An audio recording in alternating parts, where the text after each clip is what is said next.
Clara May Thornton dropped to her knees in the snow, her fingers clawing at the frozen ground where wagon tracks disappeared into nothing.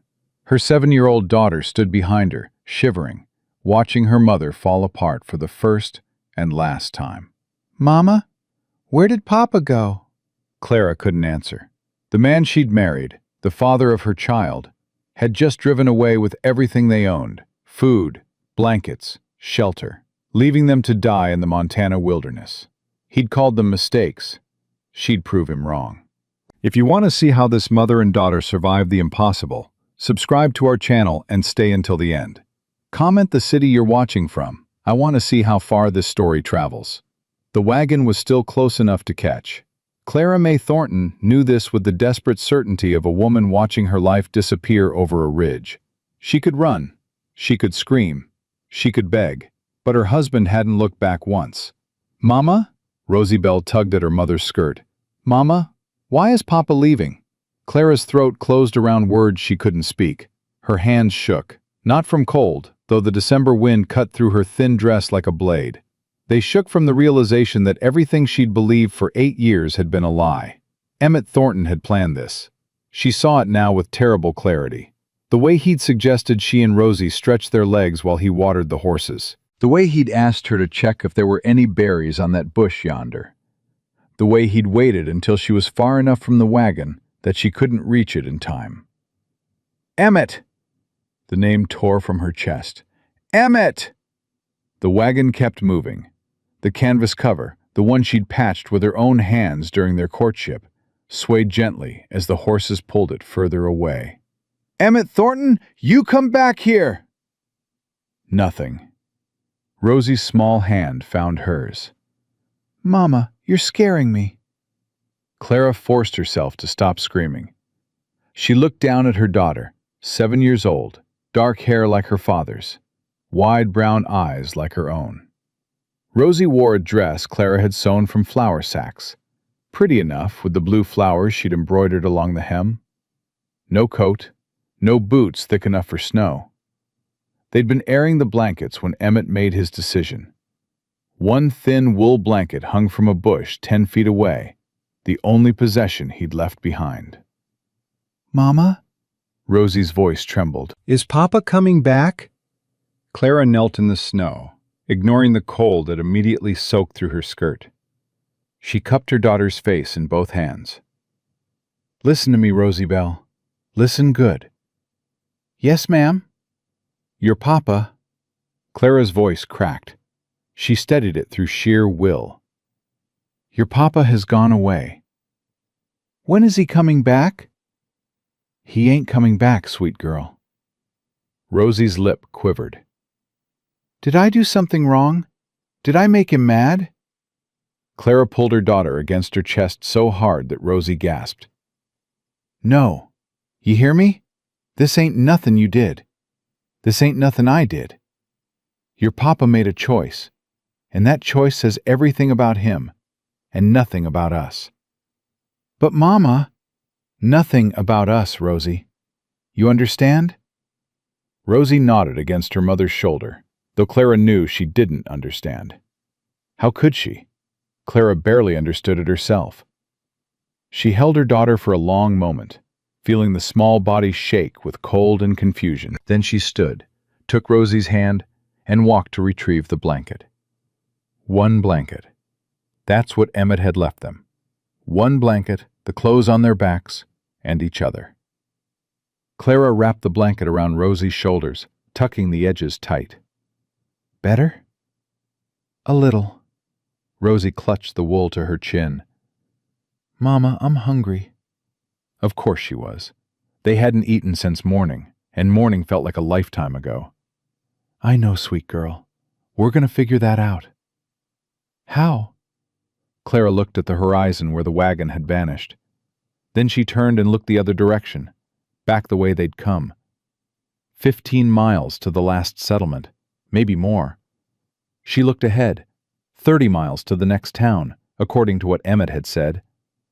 Emmett, who was probably a liar about everything. "Mama?" Rosie's voice pulled her back.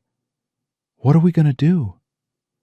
Clara closed her eyes. Her father's voice came to her from somewhere deep in memory, a voice she hadn't heard in 12 years, not since the fever took him. Survival ain't about being strong, Clara May. It's about being stubborn. You just keep taking the next step, then the next one, then the next one after that. Eventually, you find yourself on the other side of whatever's trying to kill you. She opened her eyes. We're going to take a walk, Rosie Belle. Where? Clara pointed north, toward a limestone cliff face she'd noticed the evening before. There'd been a shadow there, a dark mouth in the rock that might have been a cave. That way. What's that way? I don't know yet. Clara squeezed her daughter's hand. But we're gonna find out. The walk should have taken 20 minutes. It took nearly 2 hours. Snow had drifted deep in the low places, and Rosie's legs were too short to push through. Clara carried her when she could, set her down when her arms gave out, then picked her up again. Tell me a story, Mama. Clara's lungs burned. Her arms ached. But she understood what Rosie was really asking for. Not entertainment, but distraction. Something to hold on to while their world fell apart. You want to hear about the farm again?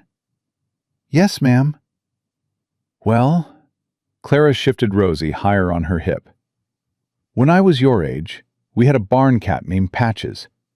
Ugliest thing you ever saw. Orange and white and black, all splotchy, with one ear that drooped and one that stood straight up. Why was her ear droopy? Got in a fight with a raccoon, my daddy said. But Patches won. She won? She sure did. And after that, weren't no raccoon ever came near our barn again. They knew better. Rosie giggled, a small sound, almost swallowed by the wind, but it was real. Clara held on to it like a lifeline. What else? Patches had kittens every spring, 6, 7, sometimes 8 at a time. My sisters and I would name every single one, and we'd cry when Daddy gave them away to the neighbors. But he always let us keep one. Which one did you keep? The runt, every time. The smallest one, the one nobody else wanted.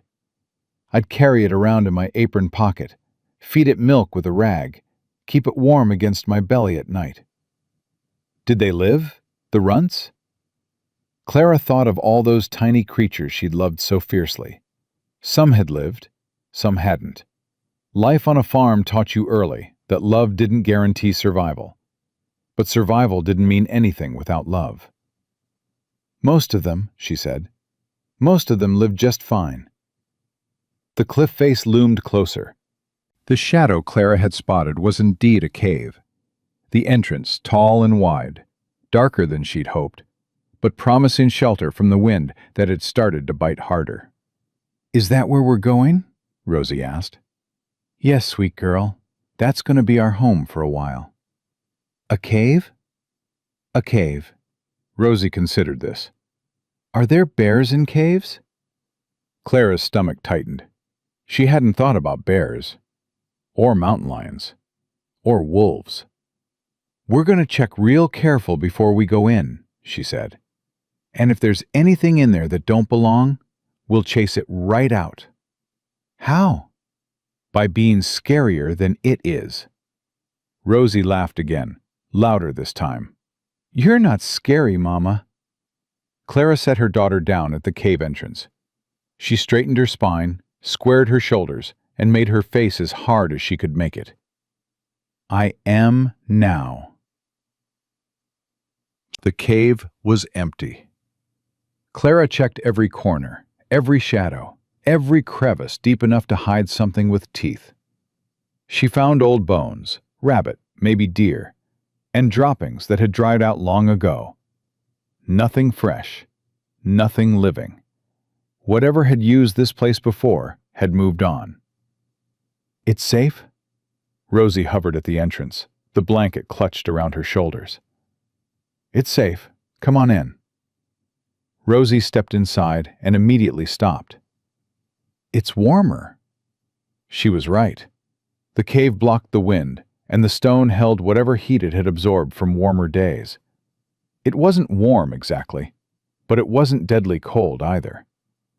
We're going to make it warmer, Clara said. Help me gather some leaves. They worked together as the afternoon light faded, piling dried leaves and pine needles into a corner of the cave to create a nest of sorts. Clara positioned it away from the entrance, where the wind couldn't reach, and near enough to the back wall that the stone might offer some protection. When they finished, she settled Rosie into the nest and wrapped the blanket around both of them. Mama? Yes, sweet girl? My belly hurts. Clara's heart clenched. I know. Mine too. Are we gonna die? The question hung in the cold air. Rosie asked it the way children ask questions, directly, without the social niceties that teach adults to dance around hard truths.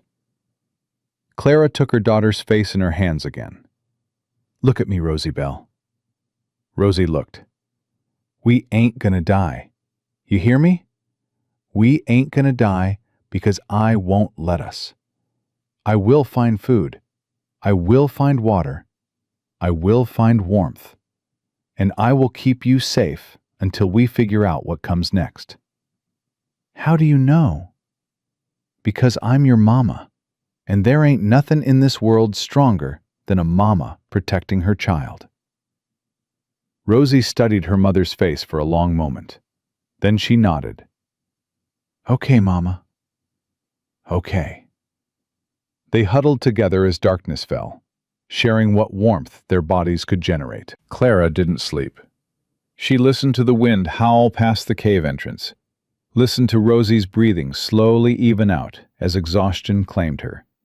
And she thought about fire. Fire would save them. But she had no flint, no steel, no matches. Nothing but wood and stone and her own 2 hands. You just keep taking the next step, then the next one, then the next one after that. Fire tomorrow. Tonight, they would survive on stubbornness alone. Morning came gray and bitter. Clara extracted herself from the blanket nest without waking Rosie. She stood at the cave entrance and studied the world outside.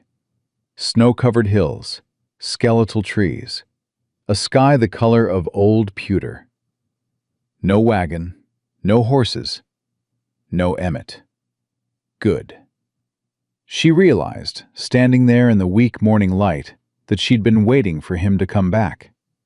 Some foolish part of her heart had expected him to return, shamefaced and apologetic, claiming he'd had a moment of madness. But Emmett hadn't had a moment of madness. Emmett had spoken calmly, rationally, without a trace of emotion. I never wanted this life, either of you. You were both mistakes I'm done paying for. Mistakes. Clara looked back at Rosie, still sleeping in the nest of leaves. That beautiful child, with her curious mind and her brave spirit and her endless capacity for love. A mistake? Number Clara turned back to the entrance. She'd made plenty of mistakes in her life. Trusting Emmett was one of them. Believing his promises. Following him west when every instinct told her to stay in Ohio with her sisters. But Rosie wasn't a mistake. Rosie was the only good thing that had come from 8 years of marriage to a man who'd never really wanted her. And Clara would die before she let Emmett's cruelty define her daughter's life. Mama? She turned. Rosie was sitting up, rubbing her eyes with small fists. Good morning, sweet girl. I'm hungry. I know. Come here. Rosie stumbled over, still wrapped in the blanket. Clara knelt and took her daughter's hands. We've got work to do today. What kind of work? The surviving kind. You ready? Rosie straightened her shoulders in an unconscious imitation of her mother. Yes, ma'am. That's my girl. Fire. Clara had watched her father make fire once, when she was barely older than Rosie. A thunderstorm had left everything wet, and Pa had muttered something about flint being useless when you needed it most. He'd gathered dry wood from under the barn overhang. He'd carved a small board and a spindle. He'd worked for what seemed like hours, spinning the spindle between his palms, pressing it down into the board until smoke curled up, and then, miracle of miracles, an ember glowed red in the gathered dust. She remembered the ember. She remembered her father's triumphant grin. She remembered thinking it looked easy. It was not easy. Clara's first attempt snapped the spindle in half. Her second produced no heat at all. Her third made her palms blister, and she had to stop when blood began mixing with the sawdust. "Mama, you're bleeding." "I know, sweet girl." "Does it hurt?" "Yes." Rosie's face crumpled. "I don't want you to hurt." Clara stopped what she was doing. She gathered Rosie close, bloody hands and all. "Listen to me. Some things worth having cost something. Fire is worth having. Fire means warmth. Fire means food we can cook. Fire means we live instead of die. So yes, it hurts. And I'm going to keep going anyway." "Why?" "Because you're worth the hurt, Rosie Bell. You're worth any hurt." She went back to work. Hours passed. Clara's hands went from blistered to bleeding to numb. She talked while she worked, keeping rhythm with the rotation of the spindle. Stories about the farm, about her sisters, about the barn cat Patches and the runts she'd saved. Rosie dragged in kindling without being asked. She gathered dry leaves and shredded bark. She watched her mother with faith that Clara wasn't sure she deserved. When smoke finally rose from the fireboard, Clara's voice caught in her throat. "Rosie, Rosie, look." They both stared at the tiny wisp curling upward from the carved depression. Clara kept the spindle moving, afraid to stop, afraid to hope. The wood dust glowed. "The bark!" Clara gasped. "Hand me the bark!" Rosie pushed the nest of shredded bark close. With hands that shook from exhaustion and pain and desperate hope, Clara transferred the glowing ember into the tinder. She bent close, blew gently. The ember brightened, dimmed, brightened again. Smoke thickened. A tiny flame licked at the bark. "Mama!" "I see it, sweet girl. I see it." More flames. The bark caught. The fire spread to the twigs Rosie had gathered. Within minutes, they had a real fire. Crackling, popping, radiating warmth that pushed back the darkness and the cold. Clara sat back and wept. She didn't try to stop the tears. They came from somewhere too deep to control. Grief for the marriage she'd lost. Rage at the man who'd betrayed her. Terror for what still lay ahead. And fierce, consuming pride because she'd done this impossible thing. Rosie crawled into her lap. "Don't cry, Mama. Sometimes crying is okay, sweet girl. Sometimes you have to let the hurt out so it don't poison you from the inside." "Are you poisoned?" "Not anymore." Clara wiped her face with the back of her hand, leaving streaks of blood and tears and ash. "Not anymore." They sat together before the fire, absorbing the heat and the light. The cave walls flickered with shadows that danced like living things. The smoke curled up toward the ceiling and found its way out through cracks Clara hadn't noticed before. "Mama?" "Yes, Rosie? Are we going to be okay?" Clara looked at the fire. She looked at her daughter. She looked at her own bloodied, blistered, unbroken hands. "Yes," she said, "we're going to be okay." And for the first time since Emmett drove away, she believed it. Night fell again, but this time The darkness held no terror. The fire burned steady, fed by wood Rosie had gathered and arranged just so, following instructions Clara gave with a precision that came from somewhere outside herself. Instinct, maybe, or the ghost of her father's voice in her memory. They had warmth. They didn't have food, but they had warmth, and that was enough for now. "Mama?" "Yes, sweet girl. Tell me about what we're going to do tomorrow." Clara considered the question. She could lie, make promises she wasn't sure she could keep, or she could tell the truth and risk frightening her daughter. She chose something in between. "Tomorrow we're going to find food." "How?"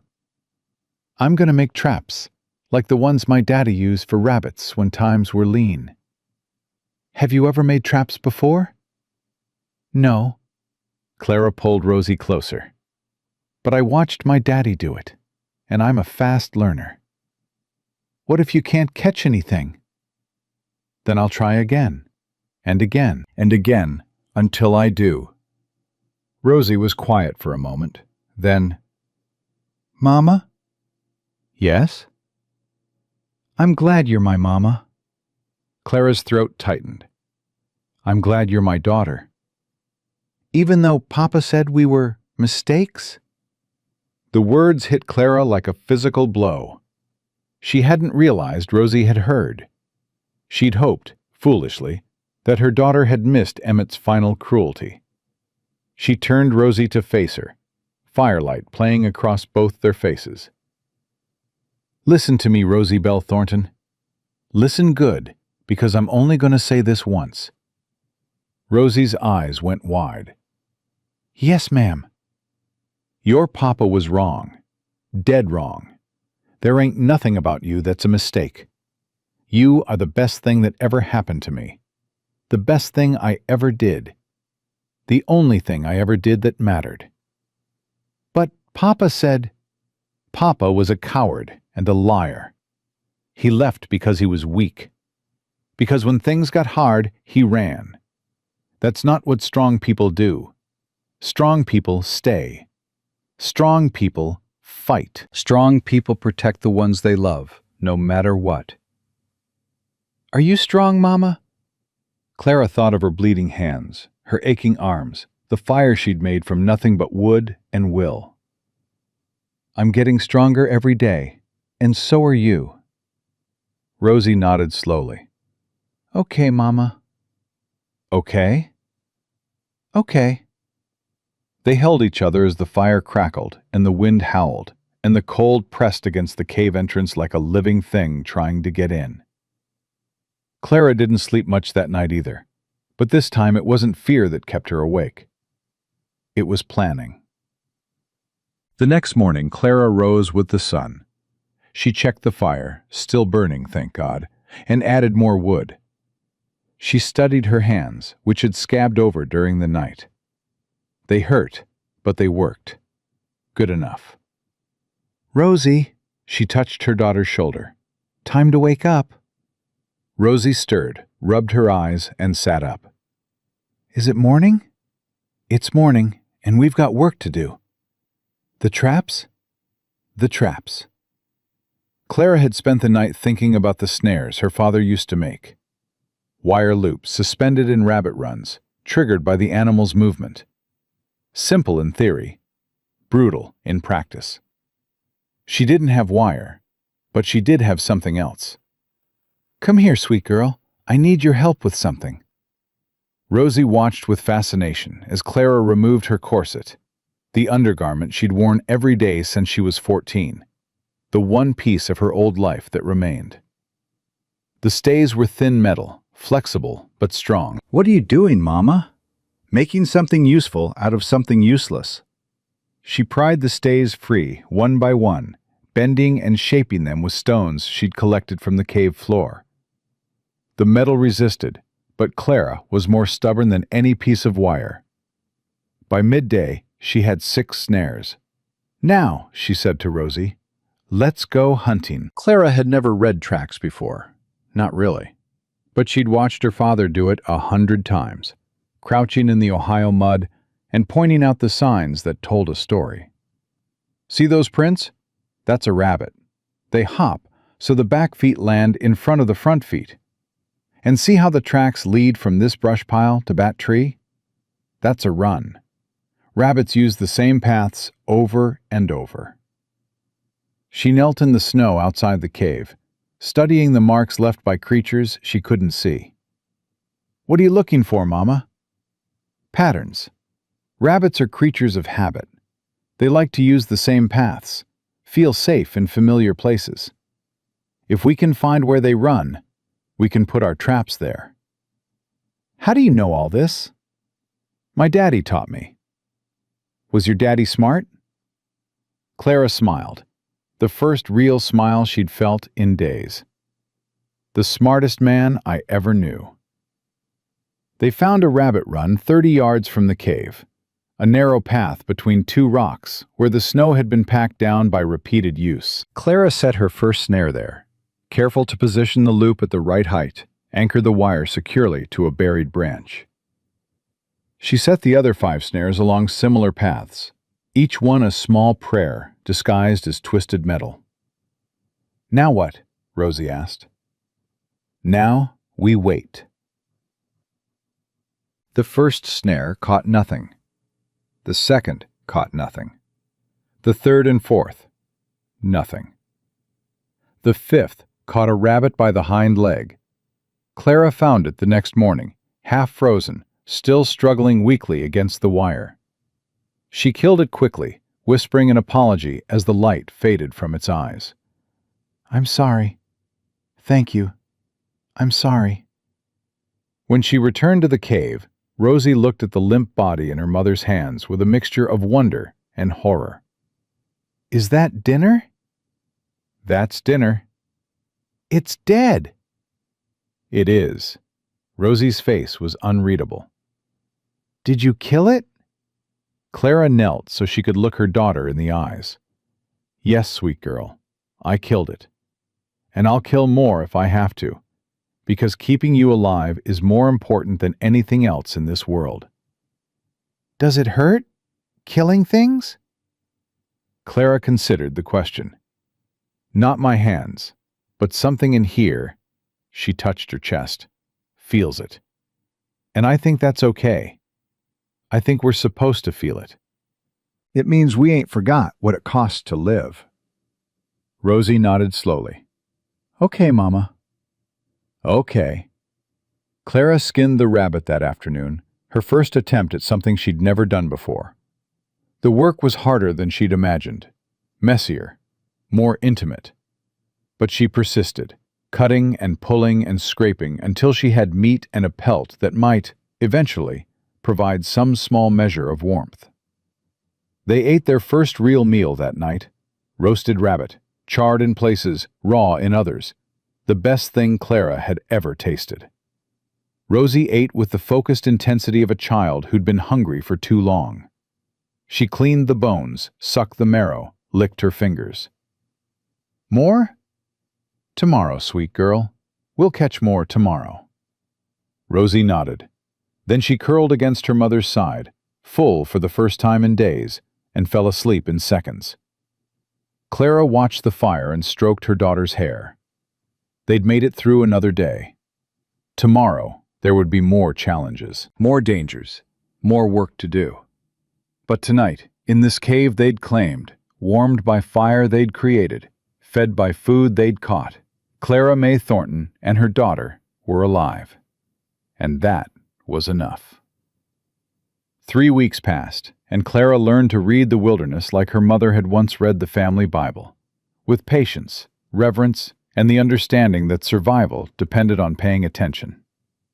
The snares caught rabbits with increasing regularity. Clara's hands grew calloused where they'd once been soft. Rosie learned to tend the fire without being asked, adding wood in small amounts, keeping the flames steady through the long, cold nights. They were surviving. But Clara knew surviving wasn't the same as living. Mama, look! Rosie stood at the cave entrance, pointing towards something in the snow. Clara set down the rabbit pelt she'd been scraping and crossed to her daughter's side. Tracks. Not rabbit, not fox, not deer. Boot prints. Clara's blood went cold. "Get back from the entrance," she said quietly. "Now." "But Mama—" "Now, Rosie." Rosie retreated into the shadows. Clara grabbed the sharpest stone she'd been using as a skinning tool. Pathetic as a weapon, but better than nothing.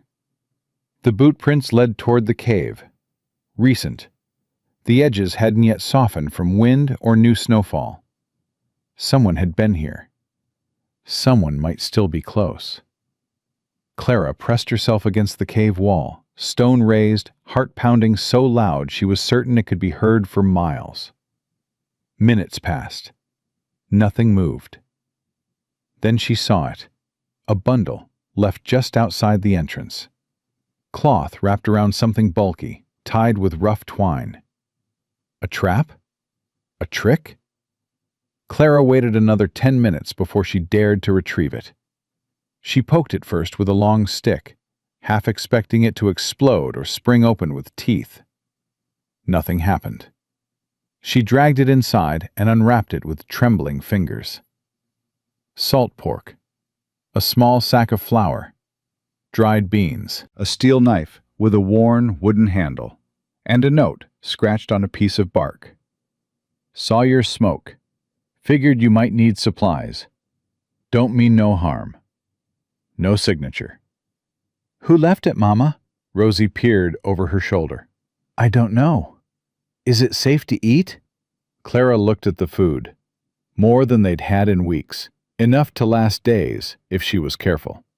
Her stomach cramped with hunger. Rosie's face was thinner than it should be, her cheekbones too sharp for a 7-year-old. "I don't know," Clara said again. But they ate anyway. What choice did they have? That night, Clara slept with the knife in her hand and one eye on the entrance. Whoever had left those supplies knew where they were. Knew they were alone. Knew they were vulnerable. She didn't trust kindness from strangers. Emmett had taught her that trust was a luxury she couldn't afford. 4 days later, another bundle appeared. This time, Clara was watching. She'd taken to sitting near the entrance during the gray morning hours, wrapped in rabbit furs, waiting. She saw him come out of the tree line, a tall figure in a heavy coat, moving with the careful, deliberate gait of a man who knew how to walk in snow. He carried something under one arm. Clara gripped her knife. The man stopped about 20 yards from the cave. He set down his bundle, straightened, and looked directly at the entrance. He knew she was watching. For a long moment, neither of them moved. Then the man raised one hand, not a wave, just an acknowledgement, and turned back toward the trees. "Wait!" The word left Clara's mouth before she could stop it. The man paused. "Who are you?" He turned back. Even at this distance, she could see he was older than Emmett. Late 30s, maybe 40. Dark beard streaked with gray. Eyes she couldn't read. "Name's Josiah McAllister," he called back. "Got a cabin about 3 miles west." "Why are you leaving food?" "Saw your smoke. Figured whoever was in that cave was either desperate or foolish. Either way, seemed like they could use help." "I don't need help." "No, ma'am, I can see that." He gestured at the cave, at the wind barrier Clara had constructed, at the organized camp she'd built from nothing. "You've done right well for yourself." "Then why keep coming?" Josiah was quiet for a moment. When he spoke again, his voice was softer. "Had a wife once. Lost her to fever 5 years back. Left me with a boy to raise alone." He paused. "I know what it's like to be on your own, with a child depending on you. Wouldn't wish that on anyone." Clara's grip on the knife didn't loosen. "I ain't looking for charity." "Ain't offering charity. Offering neighborly assistance. There's a difference." "What's the difference?" "Charity expects gratitude. Neighborly assistance just expects you to pass it on someday, if you're able. Clara studied him across the snow. He hadn't moved closer, hadn't pushed, hadn't done anything threatening. That somehow made her more suspicious. "You can leave the supplies," she said finally, "but I don't want company." "Understood." Josiah touched the brim of his hat. "You need anything, my cabin's due west. Follow the creek when the thaw comes. Can't miss it." He turned and walked away without looking back. Clara waited until he disappeared into the trees before she retrieved the bundle. More salt pork. Coffee. Actual coffee. A small pot for boiling water. And another note. "The boy's name is Samuel. He's 9. Gets lonely out here. If your daughter ever wants a playmate, she'd be welcome." Clara crumpled the note and threw it in the fire. She didn't need neighbors. Didn't need friends.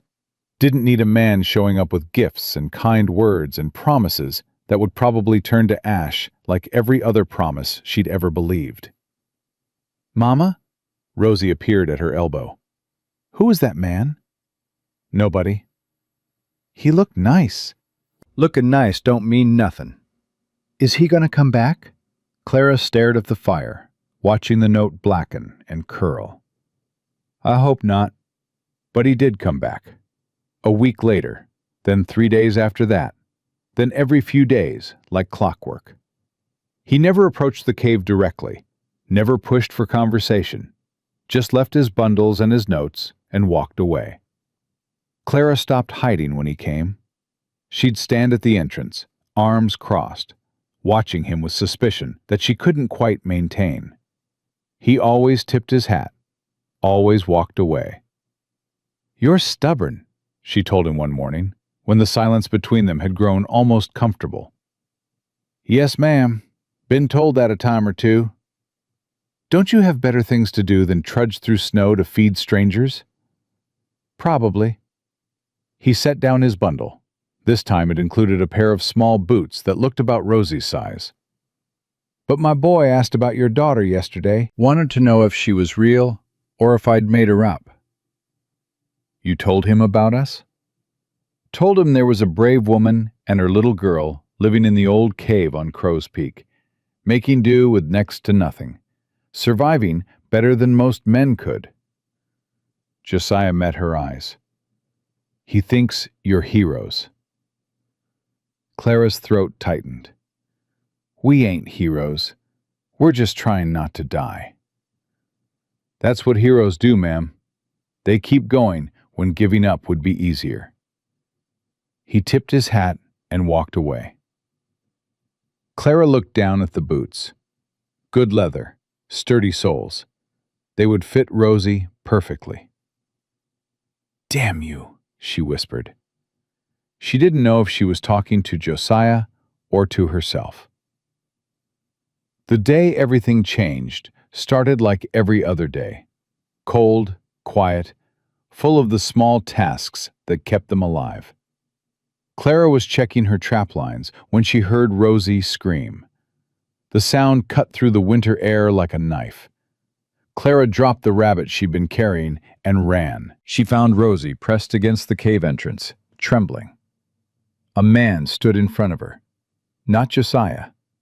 This man was shorter, rounder, dressed in a fine wool coat that had no business being in the wilderness.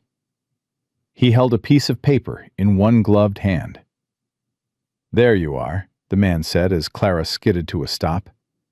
"I was just explaining to your daughter that she's trespassing."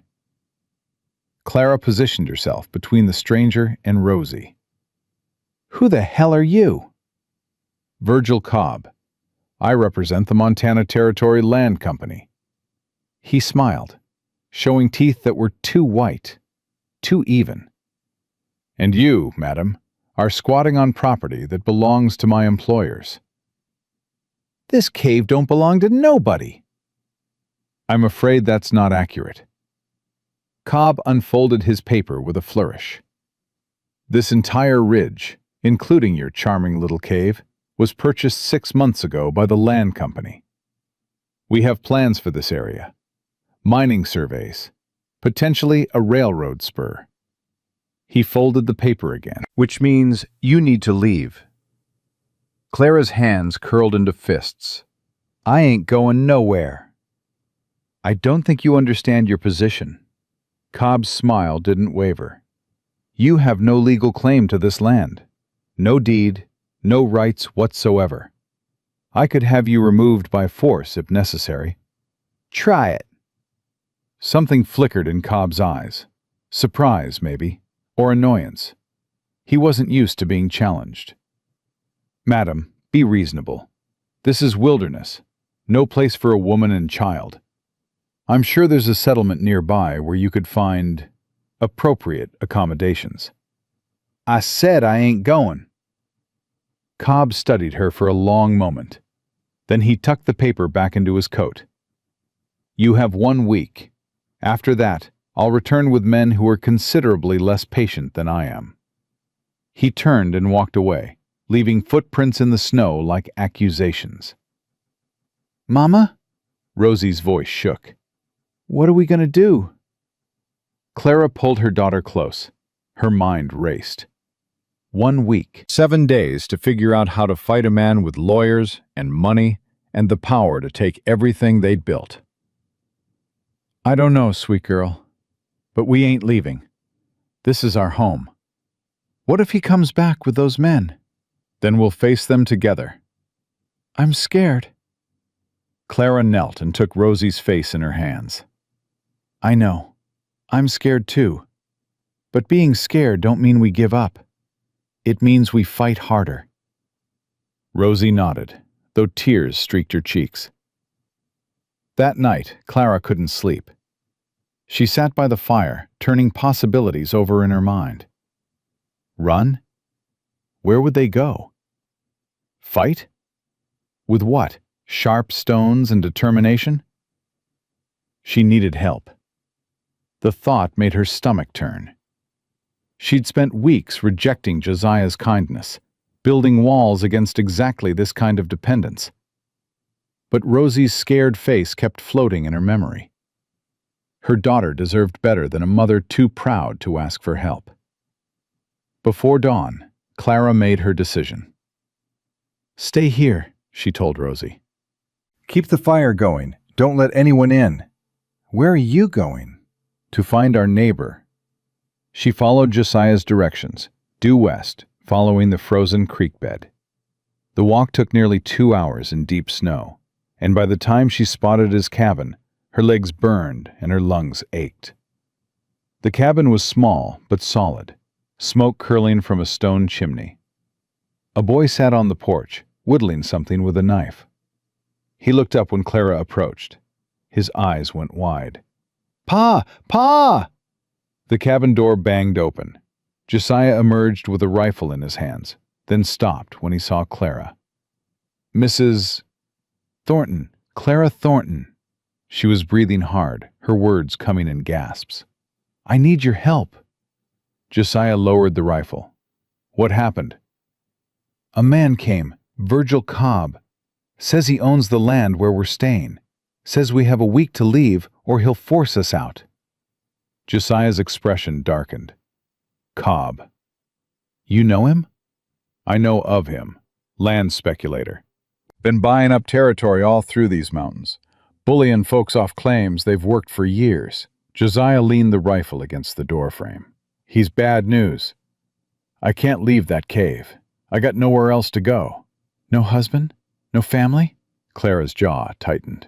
My husband left us to die 3 months ago. Drove off with everything we owned and never looked back. Something shifted in Josiah's face. Recognition, maybe. Understanding. Samuel, he said to the boy, go inside. But Pa, inside, now. The boy disappeared into the cabin, casting curious glances over his shoulder. Josiah stepped off the porch and walked toward Clara. He stopped a few feet away, close enough to talk quietly. You're the woman from the cave, the one I've been leaving supplies for. Yes. Why'd you never say nothing? Never ask for help before? Clara met his eyes. Because every man I ever trusted let me down.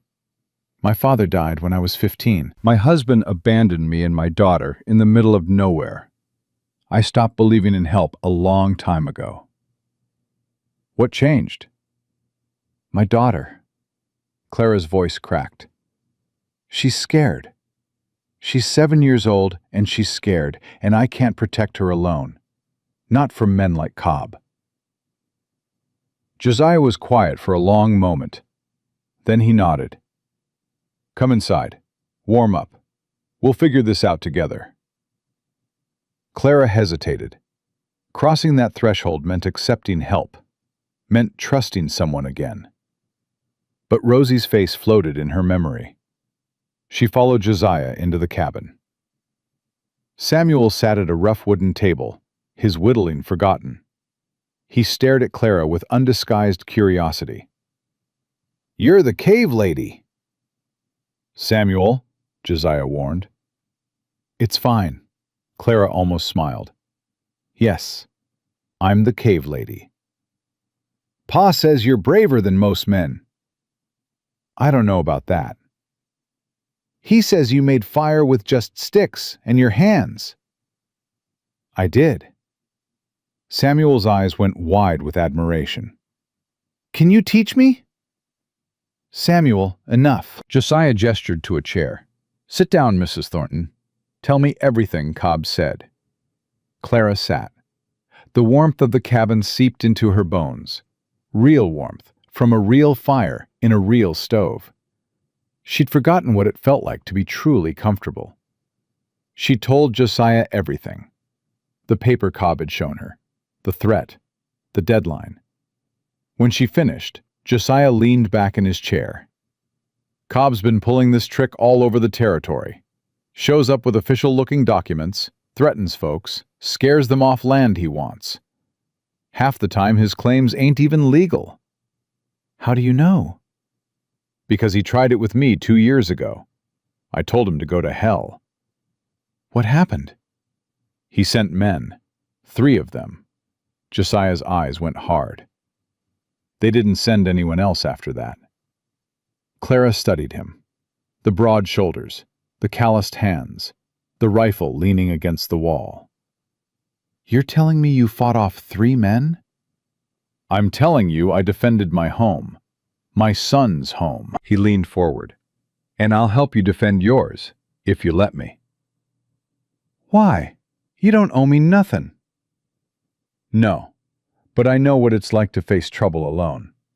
And I know my wife would have wanted me to help someone in your position." He paused. "Besides, Samuel's been asking about your daughter every day for a month. Reckon it's time they met." Clara's resistance crumbled. She was tired. Tired of fighting alone. Tired of carrying every burden on her own shoulders. "Okay," she said quietly. "Okay?" "Okay. I'll accept your help." Josiah nodded. "First thing, we need to find out if Cobb's claim is legitimate. There's a land office in Helena. I can ride there, check the records." "That's a long way." 4 days there and back, if the weather holds." "What do I do while you're gone?" "You stay in the cave. Keep your head down. If Cobb comes back before I return, don't engage him. Don't give him any excuse to act." "And if he acts anyway?" Josiah stood and crossed to a cabinet. He pulled out a pistol, old but well-maintained, and held it out to her. "You know how to use one of these?" "My father taught me." "Good." He pressed the gun into her hands. "Don't use it unless you have to, but if you have to, don't hesitate." Clara felt the weight of the weapon. It was heavier than she remembered. "Thank you," she said. The words felt strange in her mouth. "Don't thank me yet. Thank me when Cobb's gone and your home is safe." He walked her back to the cave that afternoon, Samuel trailing behind with a pack full of supplies. The boy chattered the whole way, about his dog that had died last winter, about the book he was teaching himself to read, about how his pa had promised to take him fishing when the ice melted. "Does your daughter like fishing?" he asked Clara. I don't know. She's never been. I could teach her, if she wanted.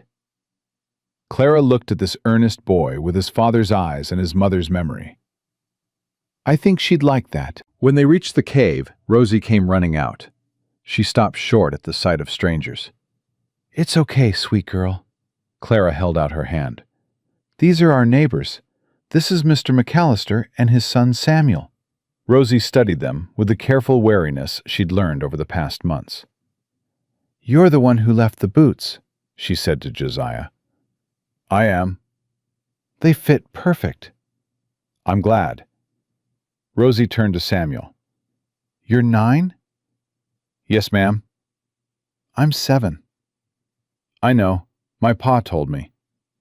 They stared at each other, two lonely children in the middle of nowhere, sizing each other up the way children do. Do you want to see my rabbit skins? Rosie asked finally. Yes, ma'am. They disappeared into the cave together. Josiah watched them go, a faint smile on his weathered face. Samuel hasn't had a friend his own age in 3 years, he said quietly. Neither has Rosie. Seems like maybe that's about to change.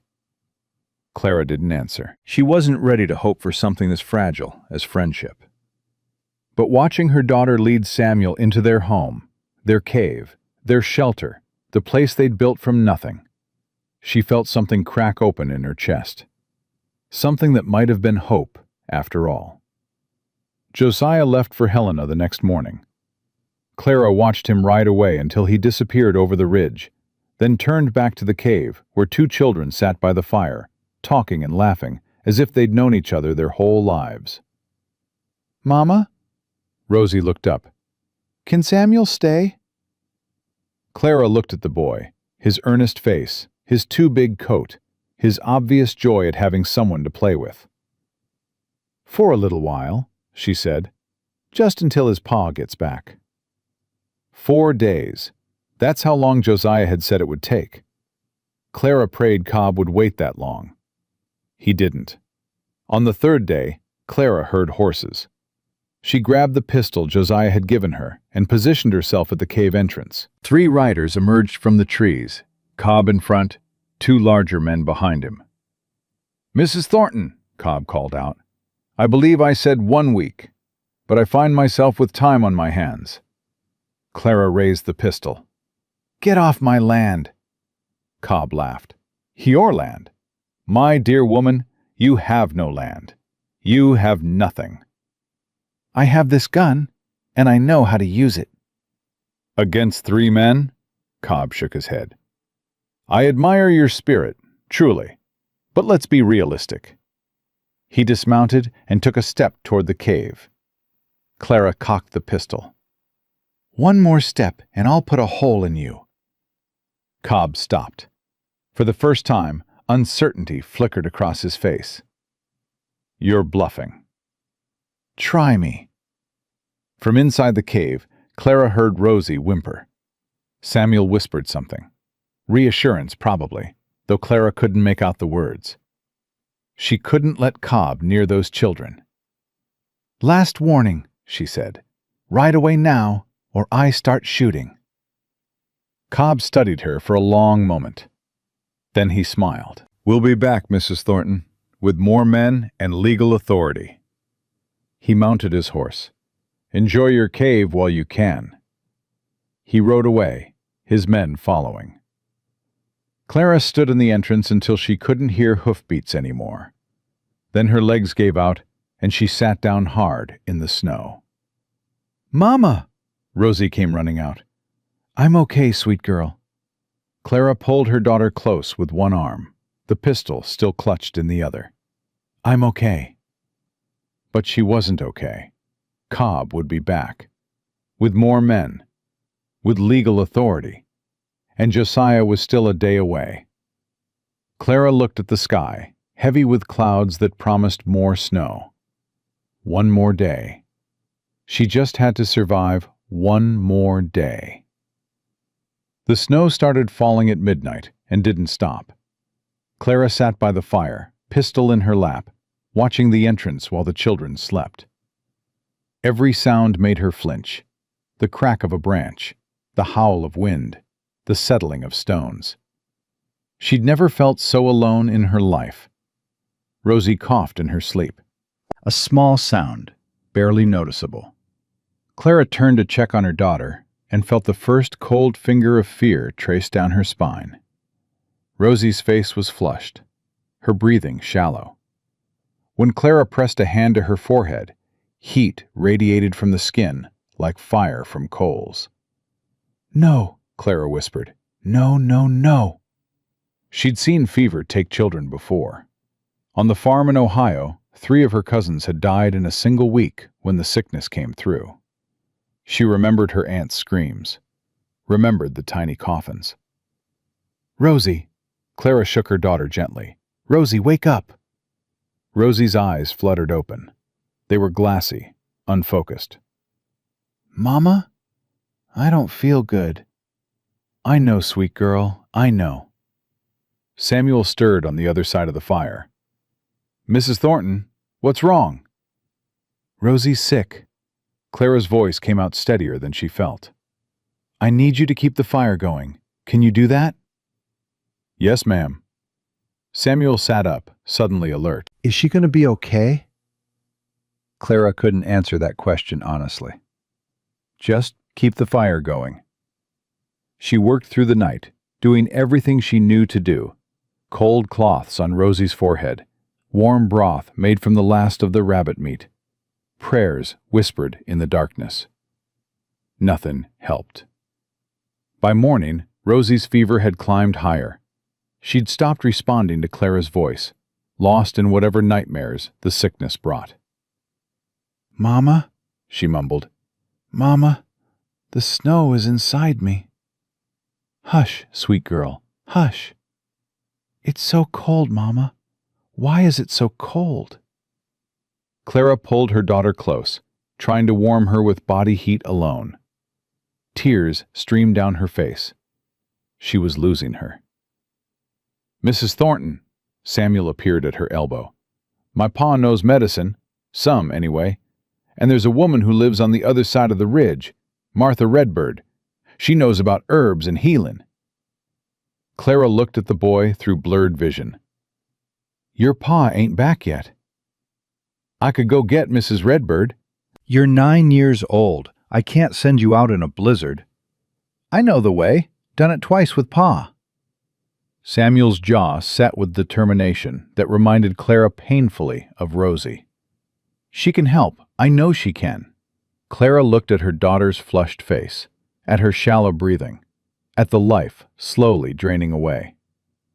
"Go," she said. "Go fast." Samuel grabbed his coat and was gone before Clara could change her mind. The hours that followed were the longest of Clara's life. She talked to Rosie constantly, even though her daughter couldn't hear her. She told stories about the farm, about Patches the barn cat, about summers in Ohio when the corn grew so tall you could get lost in it. "Remember when I told you about the runts?" Clara's voice cracked. "The kittens nobody wanted? I saved them, Rosie, every single one. And I'm going to save you too. You hear me? I'm going to save you." Rosie didn't respond. Clara rocked her daughter and prayed to a God she wasn't sure she believed in anymore. The sound of footsteps made her grab the pistol. "Mrs. Thornton? It's Samuel. I brought help." Clara nearly collapsed with relief. A woman pushed through the entrance, older, maybe 60, with silver-streaked dark hair and eyes that seemed to take in everything at once. She carried a leather bag that clinked with bottles and pouches. "I'm Martha Redbird," she said. "Let me see the child." Clara reluctantly released Rosie into the woman's care. Martha's hands moved with practiced efficiency, checking pulse, examining eyes, pressing gently on the throat. "How long has she been like this?" "Since last night. She just kept getting worse." Martha opened her bag and began pulling out items: dried herbs, small bottles, a stone mortar and pestle. "Lung fever," she said. "Seen it 100 times. Dangerous if you don't treat her right, but treatable. She's gonna live? Martha looked up, her dark eyes meeting Clara's. If you do exactly what I tell you, she's got a good chance. Anything. I'll do anything. Martha worked for hours. She brewed teas from herbs Clara couldn't identify, made poultices that smelled sharp and medicinal, forced tiny sips of liquid between Rosie's cracked lips. Clara watched every movement, memorizing everything. You've done well, Martha said during a lull, keeping her warm, keeping her hydrated. Most folks panic and make things worse. I couldn't panic. She's all I have. Martha studied Clara with those knowing eyes. Samuel told me about you. The woman in the cave. The one who made fire from nothing and faced down Virgil Cobb with a pistol. I did what I had to do. That's what strong women always say. Martha returned to her work. I was married once. Shoshone man. Good man. Died in a mining accident 20 years ago. Left me with nothing but the clothes on my back and the knowledge in my head. What did you do? Same as you. Survived. Built something from nothing. Martha ground herbs with smooth, practiced motions. This territory is hard on women, but the women who make it through are harder. Near midnight, Rosie's fever finally broke. Clara felt the moment it happened, the heat radiating from her daughter's skin suddenly easing, the shallow breathing becoming deeper, more regular. Rosie's eyes opened, and this time they were clear. "Mama?" Clara sobbed. She couldn't help it. The relief was too enormous to contain.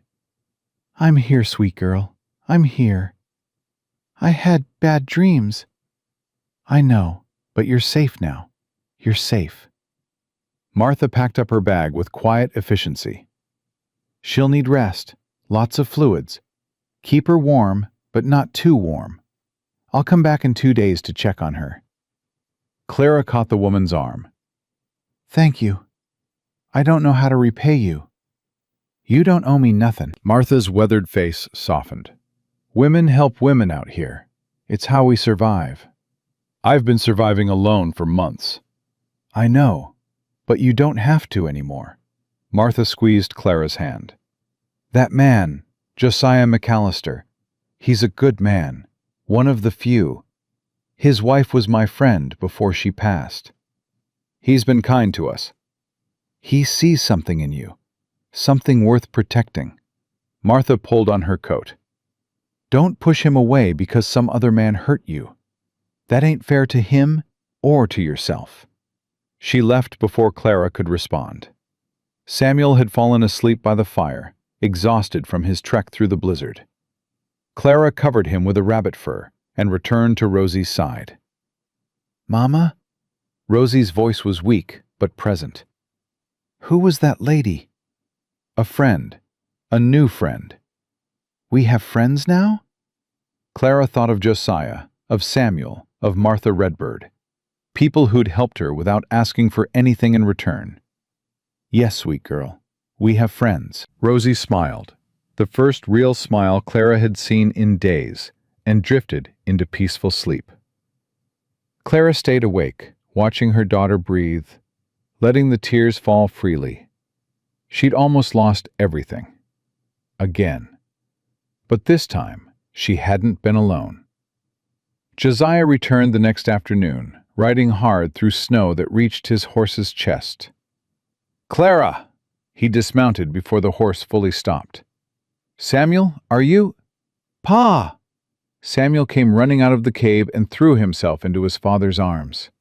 "Rosie got sick, but Mrs. Redbird came and fixed her, and now she's better." Josiah held his son tight, his eyes finding Clara over the boy's head. "You're both okay?" "We're okay." Clara stood at the cave entrance, arms wrapped around herself. "Your son saved my daughter's life. Walked 3 miles through a blizzard to fetch help." Josiah looked down at Samuel with something between pride and terror. "You did what?" "She was dying, Pa. I couldn't just sit there." "You could have died yourself." "But I didn't." Samuel's chin lifted. And now Rosie's going to be fine. Josiah pulled his son close again, holding him like he might never let go. Clara watched them, father and son, bound by love that required no words, and felt something shift in her chest. "Did you find anything?" she asked. "In Helena?" Josiah released Samuel and reached into his saddlebag. He pulled out a folded paper. "Cobb's claim is fraudulent. The land company he represents doesn't exist. Never did. He's been forging documents and bullying people off land so he can stake his own claims later." Clara stared at the paper. "So, he has no right to this land?" "None whatsoever. More than that, there's already a warrant out for his arrest in Wyoming territory. He's wanted for fraud, theft, and assault." Relief flooded through Clara so intensely that her knees went weak. "It's over?" "Not quite." Josiah's expression darkened. "Cobb doesn't know we know. He'll come back, probably with men, expecting you to be unprotected." "Then let him come." Clara's voice hardened. "I'm done running, done hiding. If he wants a fight, I'll give him one." Josiah studied her for a long moment. Then he nodded. "Together, then.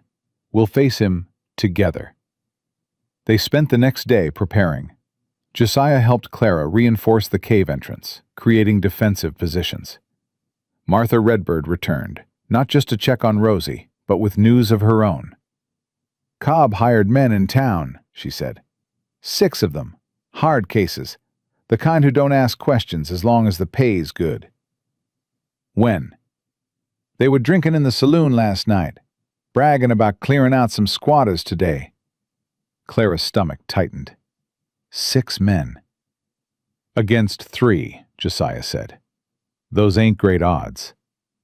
"4, Martha corrected. "I ain't letting that snake run decent folks off their land." "You can shoot?" Martha smiled, a fierce expression that transformed her weathered face. "Honey, I've been shooting since before you were born. My husband taught me, and I taught myself to be better." They positioned themselves as the afternoon wore on.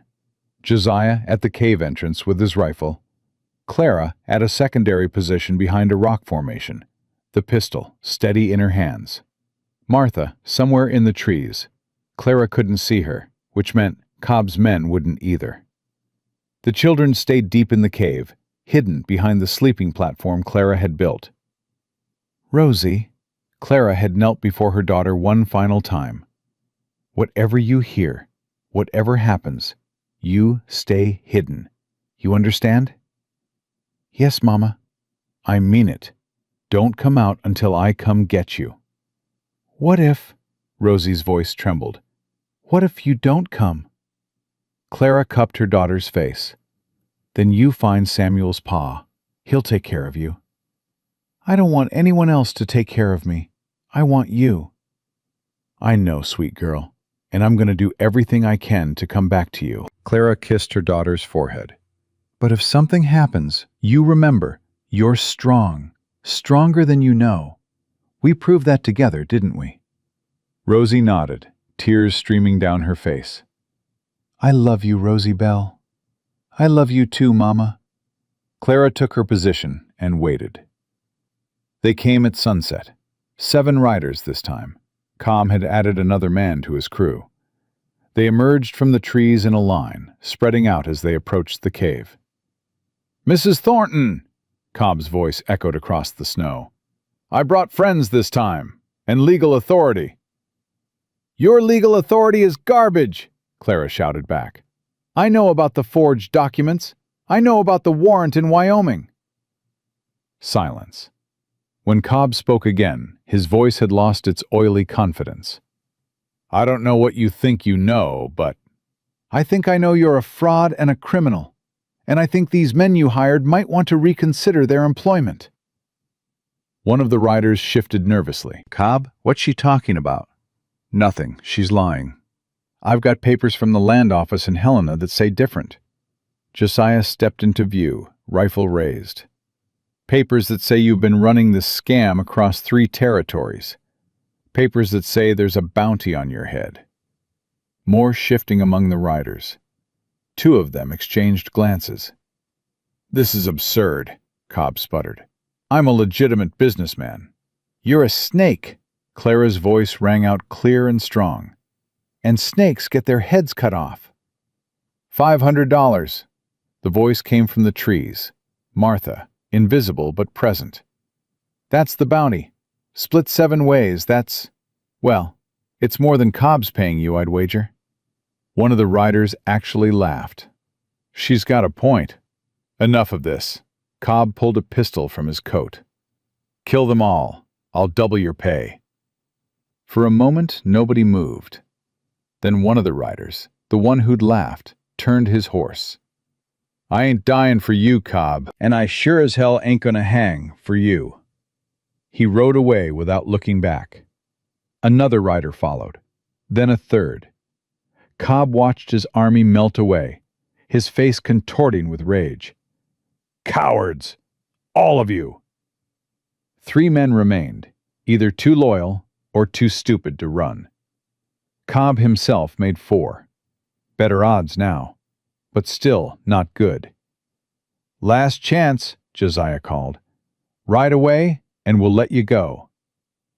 Cobb's answer was a gunshot that cracked through the cold air. The bullet went wide, splintering rock near Josiah's head.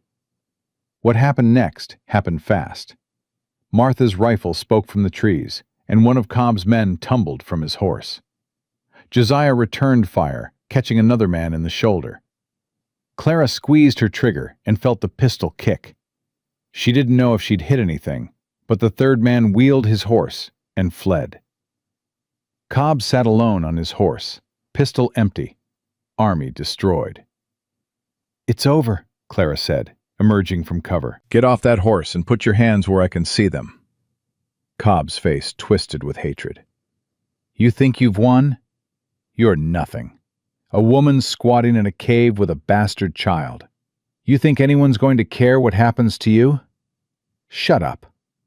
Your husband was right to leave you. You're worthless. I said, shut up." Clara walked toward him, pistol raised, every step steady, despite the rage boiling in her chest. "I've spent 3 months surviving in these mountains. I've made fire from nothing, caught my own food, built shelter with my bare hands, faced down men like you, and won." She stopped 2 feet from his horse. "I am not nothing. I am not worthless.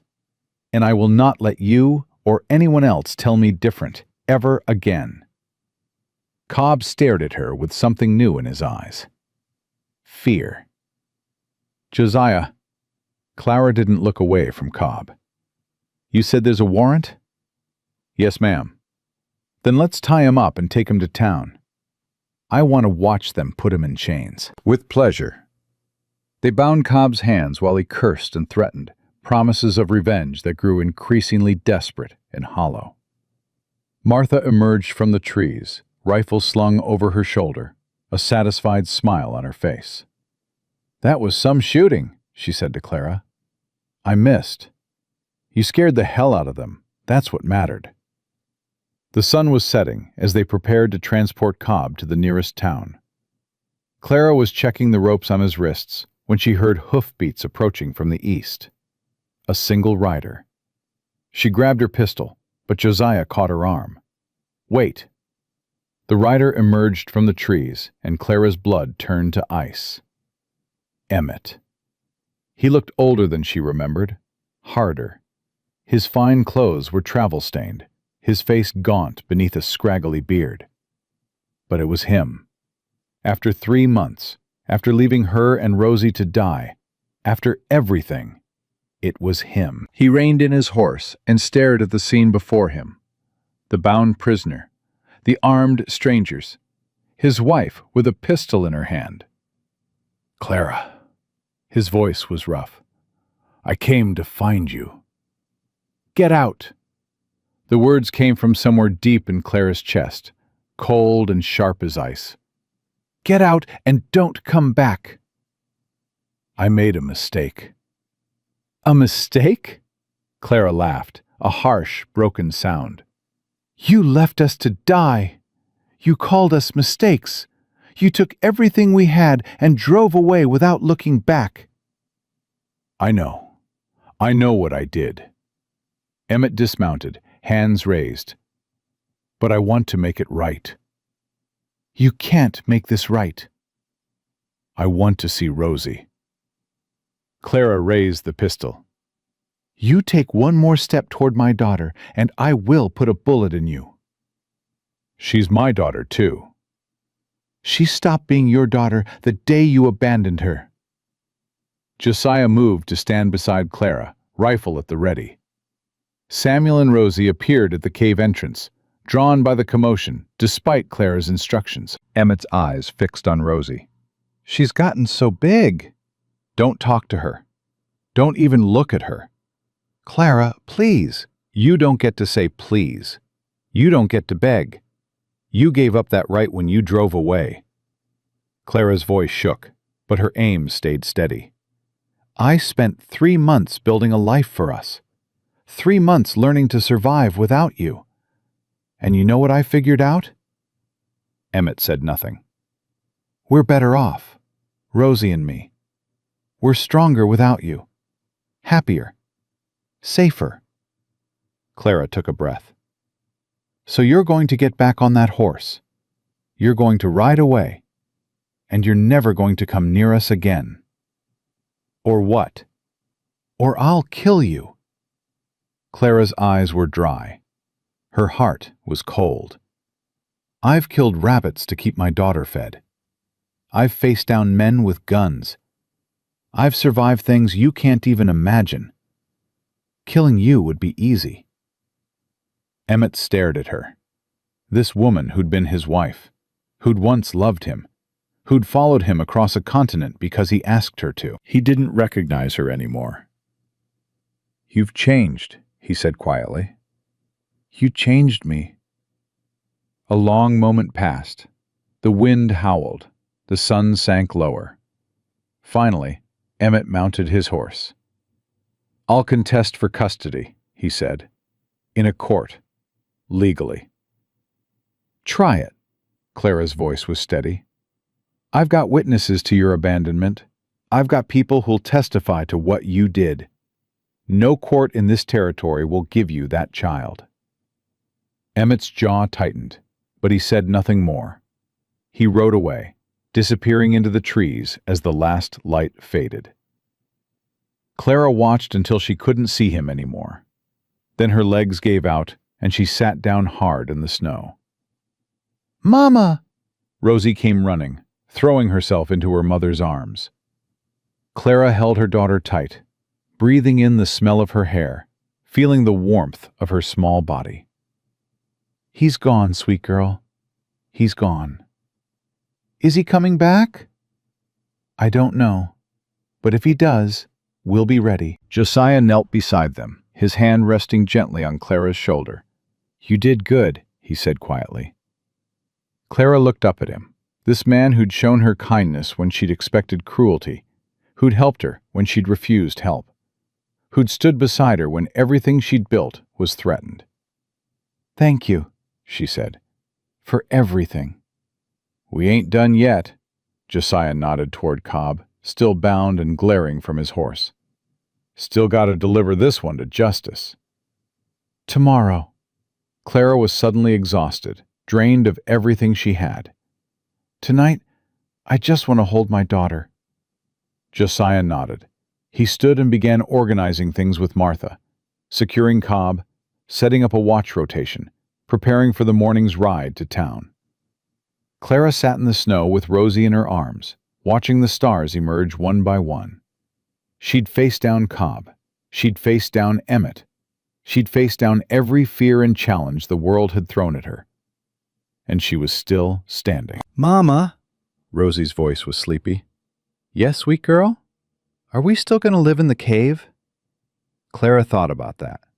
She thought about the home she'd built from nothing, the skills she'd learned, the strength she'd discovered in herself. She thought about Josiah and Samuel, about Martha Redbird, about the community that was slowly forming around her, built not from blood, but from choice.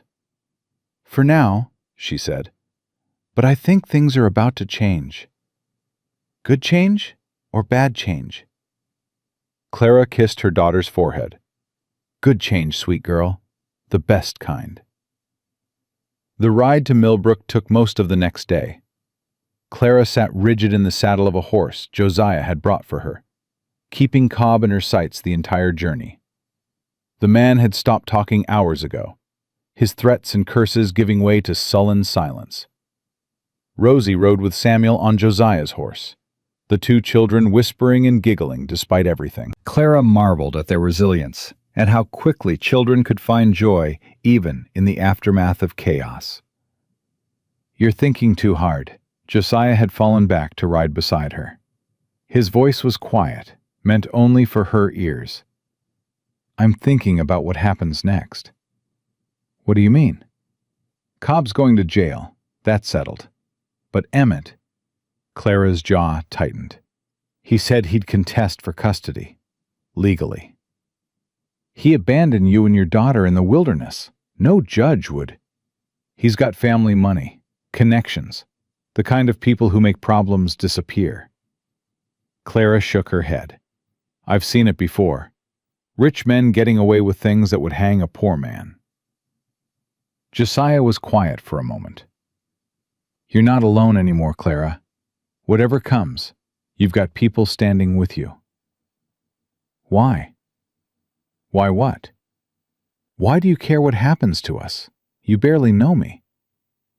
Josiah looked at her, really looked, in that way he had that made Clara feel seen in a way Emmett never had. "Because you remind me of my wife." Clara didn't know what to say to that. "She was like you," Josiah continued. "Strong, stubborn, refused to ask for help even when she needed it." His voice softened. "I couldn't save her from the fever. But maybe I can help save you from whatever's coming." "I don't need saving." "No, ma'am, you don't. But you might need backup." Clara almost smiled. Almost. Millbrook appeared as the afternoon light began to fade. A cluster of buildings huddled against the base of a hill, smoke rising from chimneys, people moving through streets that had been carved from wilderness. Civilization. Clara hadn't seen it in 3 months. It felt strange, foreign, like returning to a place she'd once known but no longer belonged. "Stay close," Josiah murmured. "Let me do the talking at first." They rode into town with Cobb bound between them. People stopped to stare. Whispers rippled through the streets like wind through grass. "That's Cobb. What happened to him? Who are those people with him?" The sheriff's office was a squat wooden building near the center of town. A man emerged as they approached, tall, weathered, with a star pinned to his chest and suspicion in his eyes. "McAllister, what's this about?" "Got a prisoner for you, Sheriff Tucker." Josiah dismounted and handed over the papers from Helena. "Virgil Cobb, wanted in Wyoming territory for fraud, theft, and assault. Been running the same scam here in Montana." Tucker studied the papers, his brow furrowing deeper with each page. "Well, I'll be damned." He looked up at Cobb with disgust. "Heard you were a legitimate businessman." "I am." Cobb struggled against his bonds. "These people are lying. They attacked me on my own property." "That ain't your property," Clara said. "Never was. You forged documents and threatened folks to steal what wasn't yours." Tucker looked at her with new interest. "And you are?" "Clara Thornton. My daughter and I have been living in a cave on Crow's Peak since December. Cobb tried to run us off twice." "A cave?" Tucker's eyebrows rose. "All winter?" "Yes, sir." "Just you and a child?" "Yes, sir." Tucker was silent for a moment. Then he nodded slowly. "Ma'am, I've lived in this territory my whole life. Seen a lot of hard people do a lot of hard things. But a woman surviving a Montana winter in a cave with nothing but her daughter? He shook his head. That's something else entirely. He gestured to his deputy. Lock Cobb up. I'll wire Wyoming and confirm the warrant. As they dragged Cobb toward the jail, he twisted around to glare at Clara. This isn't over. You hear me? This isn't... The door slammed shut, cutting off his threats. Clara let out a breath she didn't know she'd been holding. It's over, Josiah said quietly. He can't hurt you anymore. One threat down, Clara looked at him. One to go. Word spread fast in the small town. By evening, everyone in Millbrook knew about the woman who'd survived the winter in a cave, who'd faced down Virgil Cobb with a pistol, who'd helped bring a wanted criminal to justice. Clara found herself surrounded by curious townsfolk everywhere she went. Women approached her with questions. How had she made fire? How had she caught food? How had she kept her daughter alive? She answered as best she could, uncomfortable with the attention, but unable to escape it. You're famous, Rosie said that night, from the bed they shared in the town's small boarding house. Josiah had paid for 2 rooms, one for Clara and Rosie, one for himself and Samuel. I don't want to be famous. Why not? Everyone thinks you're brave. Being brave and being smart ain't the same thing. If I'd been smart, I never would have married your papa in the first place. Rosie was quiet for a moment. Do you think he'll come back? Clara pulled her daughter close. I don't know, sweet girl, but if he does, we'll be ready. Mr. McAllister will help us, won't he? I think he will. I like him, Mama, and I like Samuel. I know you do. Do you like him? Mr. McAllister, I mean. Clara didn't answer. She wasn't sure she knew how. The next morning brought unexpected visitors. Clara was breaking fast in the boarding house dining room when 3 women approached her table. She recognized one of them, the sheriff's wife, a sturdy woman named Margaret Tucker, with kind eyes and flour-dusted hands. Mrs. Thornton, mind if we sit? Clara gestured to the empty chairs. Please. The women settled in, exchanging glances that suggested they'd rehearsed what came next. We heard what you did, Margaret began. Surviving the winter, facing down Cobb, all of it. Word travels fast. It does in a town this size. Margaret leaned forward. We also heard your husband might cause trouble. Try to take your daughter. Clara's guard went up. Where'd you hear that? Josiah McAllister. He's worried about you. He shouldn't be. Probably not, but he is anyway. Margaret smiled. That's just his way. One of the other women, younger, with red hair and freckles, spoke up. Thing is, Mrs. Thornton, we've seen this before. Man abandons his family, runs off to do whatever he pleases, then comes back when he feels like it and expects everyone to pretend nothing happened. The law usually sides with the man, the third woman added. Doesn't matter what he's done. He's the husband, the father. He's got rights. Clara's stomach tightened. I know. But here's the thing. Margaret reached across the table and took Clara's hand. The law ain't the only power in a town like this. There's also community. Neighbors who stand up for each other. Women who protect their own. What are you saying? We're saying if your husband shows his face in Millbrook, he'll find a lot of people willing to testify to what kind of man he is. People who never even met him, but know exactly what he did to you and your girl. Why would you do that for me? You don't even know me. Margaret's eyes were steady. Because every woman in this room has known a man like your husband, and we're tired of watching men like that win. Clara felt tears prick her eyes.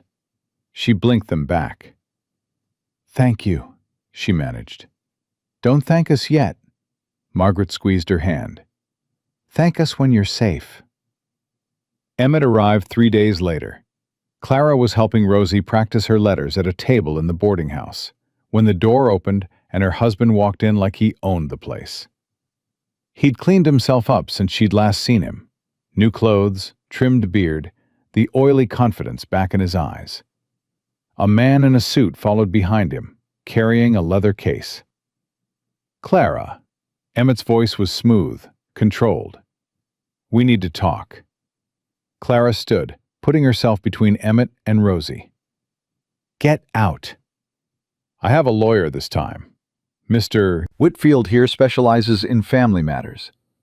Emmett gestured to the suited man. "We can do this civil, or we can do it ugly. Your choice." "My choice is for you to leave." "I'm not leaving without my daughter." "She's not your daughter. Not anymore." Whitfield stepped forward, clearing his throat. "Mrs. Thornton, I understand emotions are running high, but the law is clear. Mr. Thornton has paternal rights. Mr. Thornton abandoned his child in the middle of nowhere to die." Clara's voice cut like a blade. "What kind of paternal rights does that buy?" "Abandonment is a serious accusation." "It's not an accusation. It's a fact. He drove away with everything we owned and left us with nothing but the clothes on our backs." "That's not—" Emmett started. "Don't!" Clara's eyes blazed. "Don't you dare stand there and lie. I was there. Rosie was there. We watched you disappear over that ridge without a single look back." "I came back for you."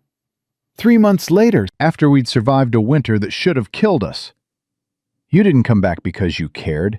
You came back because you failed at whatever you were running toward and decided we were your backup plan." Emmett's mask slipped, just for a moment. Clara saw the truth underneath, the selfishness, the cowardice, the calculation. "I want my daughter," he said flatly. "You can't have her." "Mr. Whitfield, tell her." The lawyer opened his case and withdrew a document. "Mrs. Thornton, I have here a petition for custody of the minor child, Rosie Bell Thornton.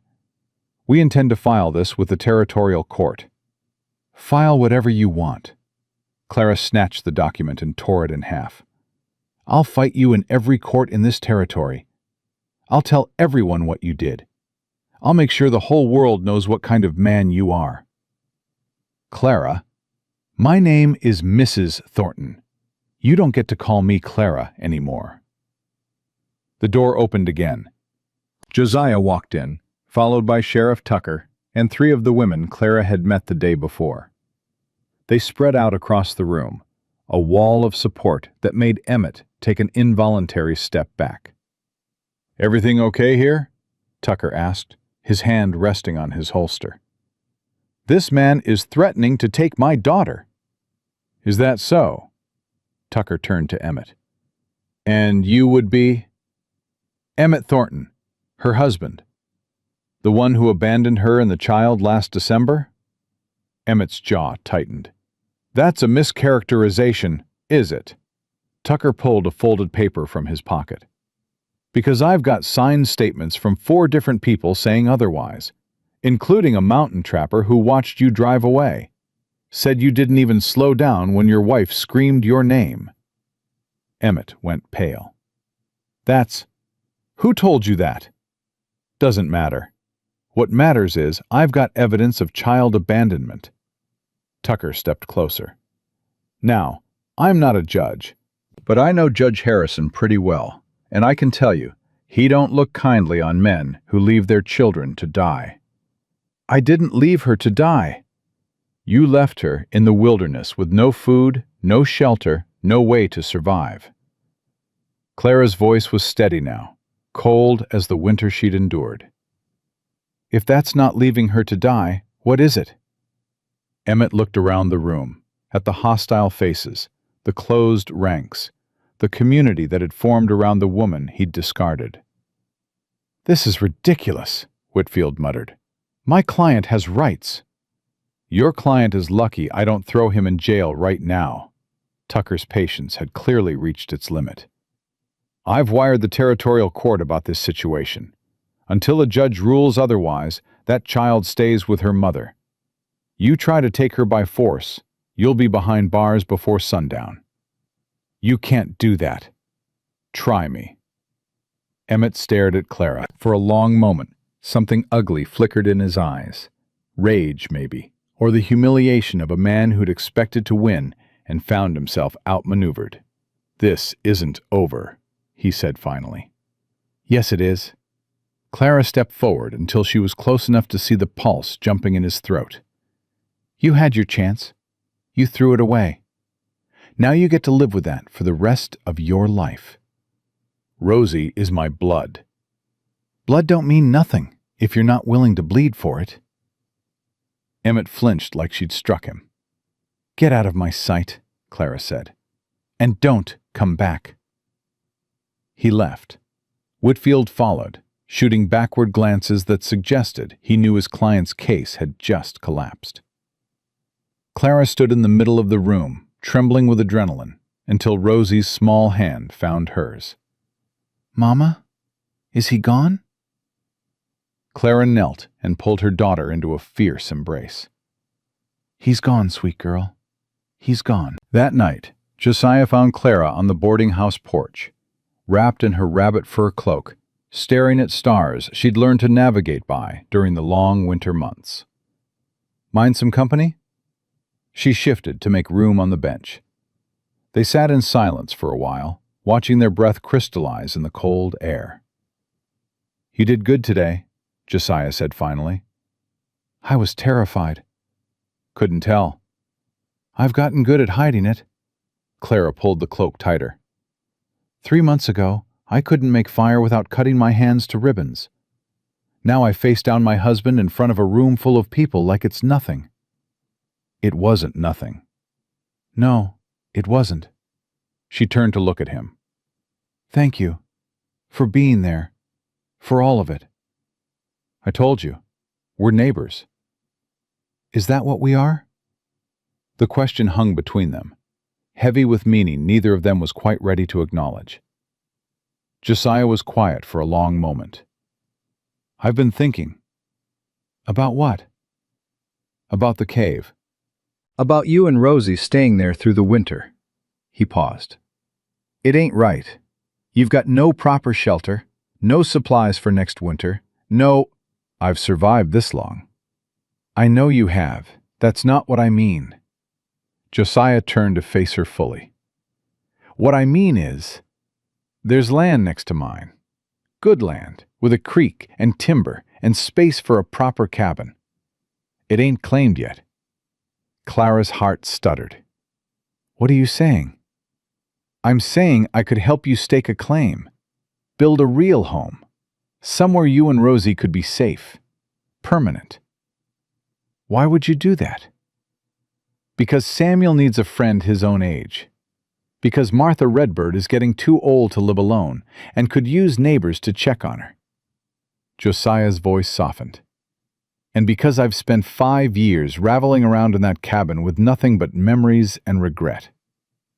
Might be nice to have something to look forward to for a change." Clara felt tears threatening again.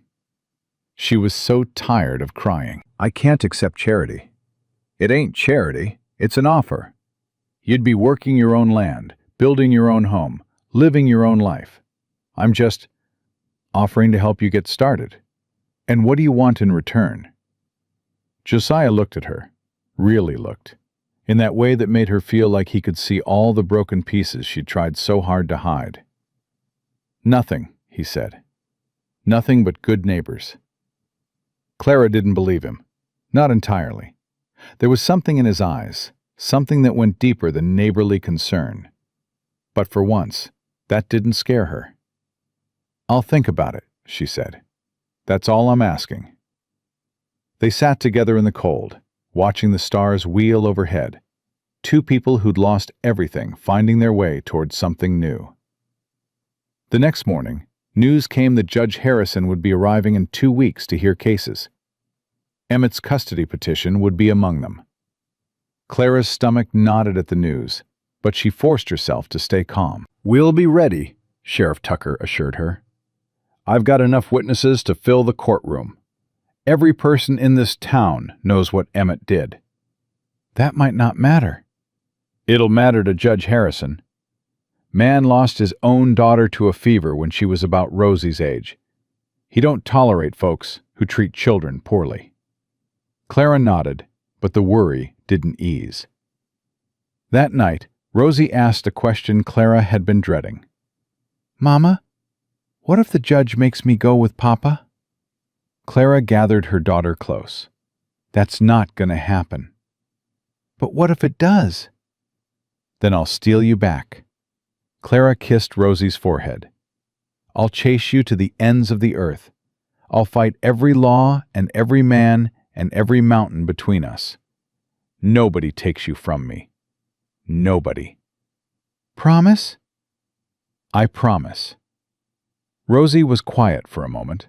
Then, Mama, I don't want to go with Papa. I know, sweet girl. I want to stay with you, and Mr. McAllister, and Samuel. Clara's heart ached. Her daughter was already thinking of Josiah's family as her own. Is that okay? Rosie asked, suddenly uncertain. To want that? Clara thought about the life she'd imagined when she married Emmett. The farm, the children, the quiet contentment of ordinary days. That dream had died in the snow 3 months ago. But maybe a new dream could grow in its place. Yeah, sweet girl, she said softly. That's okay. The days before the hearing passed both too quickly and too slowly. Clara prepared her testimony, rehearsing with Tucker and the townswomen, until she could recite the facts without her voice shaking. She met with a lawyer Margaret had recommended, a young man named Peters, who'd agreed to represent her for a fraction of his usual fee. Your case is strong, Peters told her. Abandonment, endangerment, multiple witnesses. Any reasonable judge would rule in your favor. And if he's not reasonable? Peters hesitated. Let's hope he is. Clara also accepted Josiah's offer. She didn't make a big announcement, just found him one evening, helping Samuel with his reading by lamplight, and said, That land you mentioned, I want to see it. Josiah looked up, his face carefully neutral. When?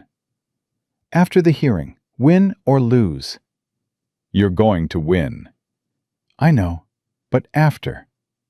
He nodded slowly. I'll take you there myself. Thank you. Don't thank me yet. A ghost of a smile crossed his face.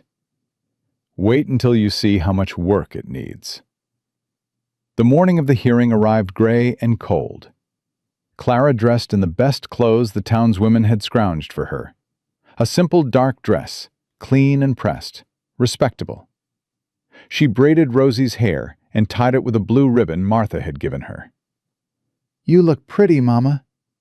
So do you, sweet girl. The courtroom was packed.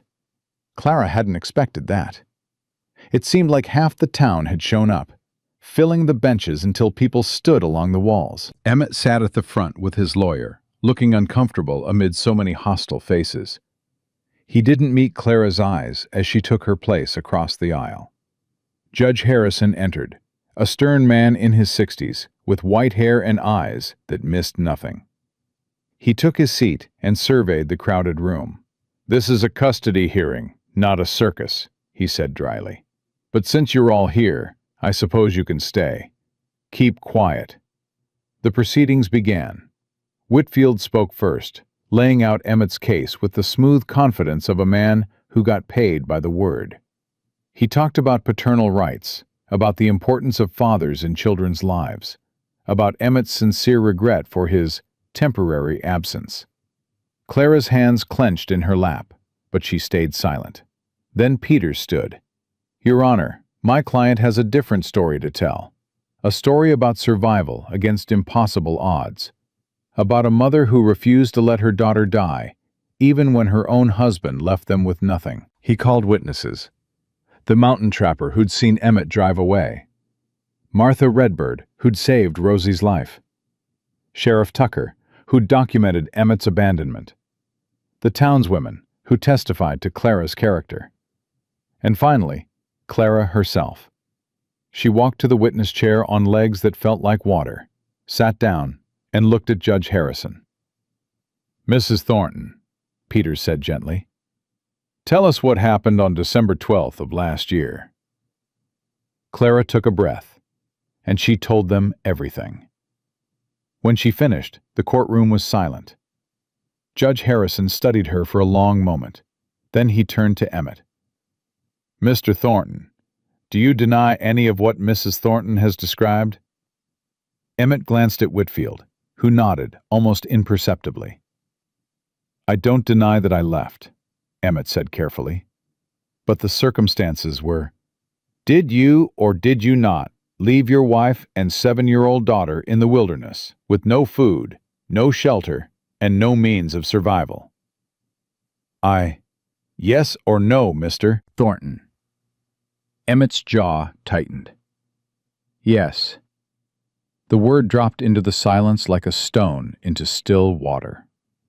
Judge Harrison leaned back in his chair. "I've heard enough." He picked up his gavel. "In the matter of custody of the minor child, Rosie Belle Thornton, I find in favor of the mother, Clara May Thornton. The father's petition is denied. Furthermore, given the evidence of abandonment and endangerment presented here today, I am ordering that Emmett Thornton have no contact with the child unless and until he can demonstrate to this court's satisfaction that he poses no threat to her welfare." The gavel came down. Clara couldn't breathe, couldn't move, couldn't process what had just happened. Then Rosie was in her arms, and Margaret Tucker was hugging them both, and the whole courtroom erupted in cheers and applause. Through the chaos, Clara saw Emmett's face, pale, shocked, defeated. Their eyes met. Clara felt nothing, not triumph, not satisfaction, just an emptiness where her marriage had once been. Emmett turned and walked out of the courtroom without a word. She never saw him again. That evening, the town threw a celebration in Clara's honor. She tried to slip away twice, uncomfortable with the attention, but someone always caught her and pulled her back into the festivities. Music played. Children ran between tables laden with food. Laughter echoed through the cold night air. Josiah found her standing apart from the crowd, watching Rosie and Samuel chase each other around a bonfire. "How do you feel?" "I don't know." Clara shook her head. "Free, I think, for the first time in years." "That's a good way to feel." "Is it? I spent 8 years married to that man. 8 years thinking I knew who he was. Turns out I never knew him at all." Josiah was quiet for a moment. "My wife used to say that people show you who they are eventually. You just have to pay attention." "I wasn't paying attention." "You were surviving." "There's a difference." He turned to face her.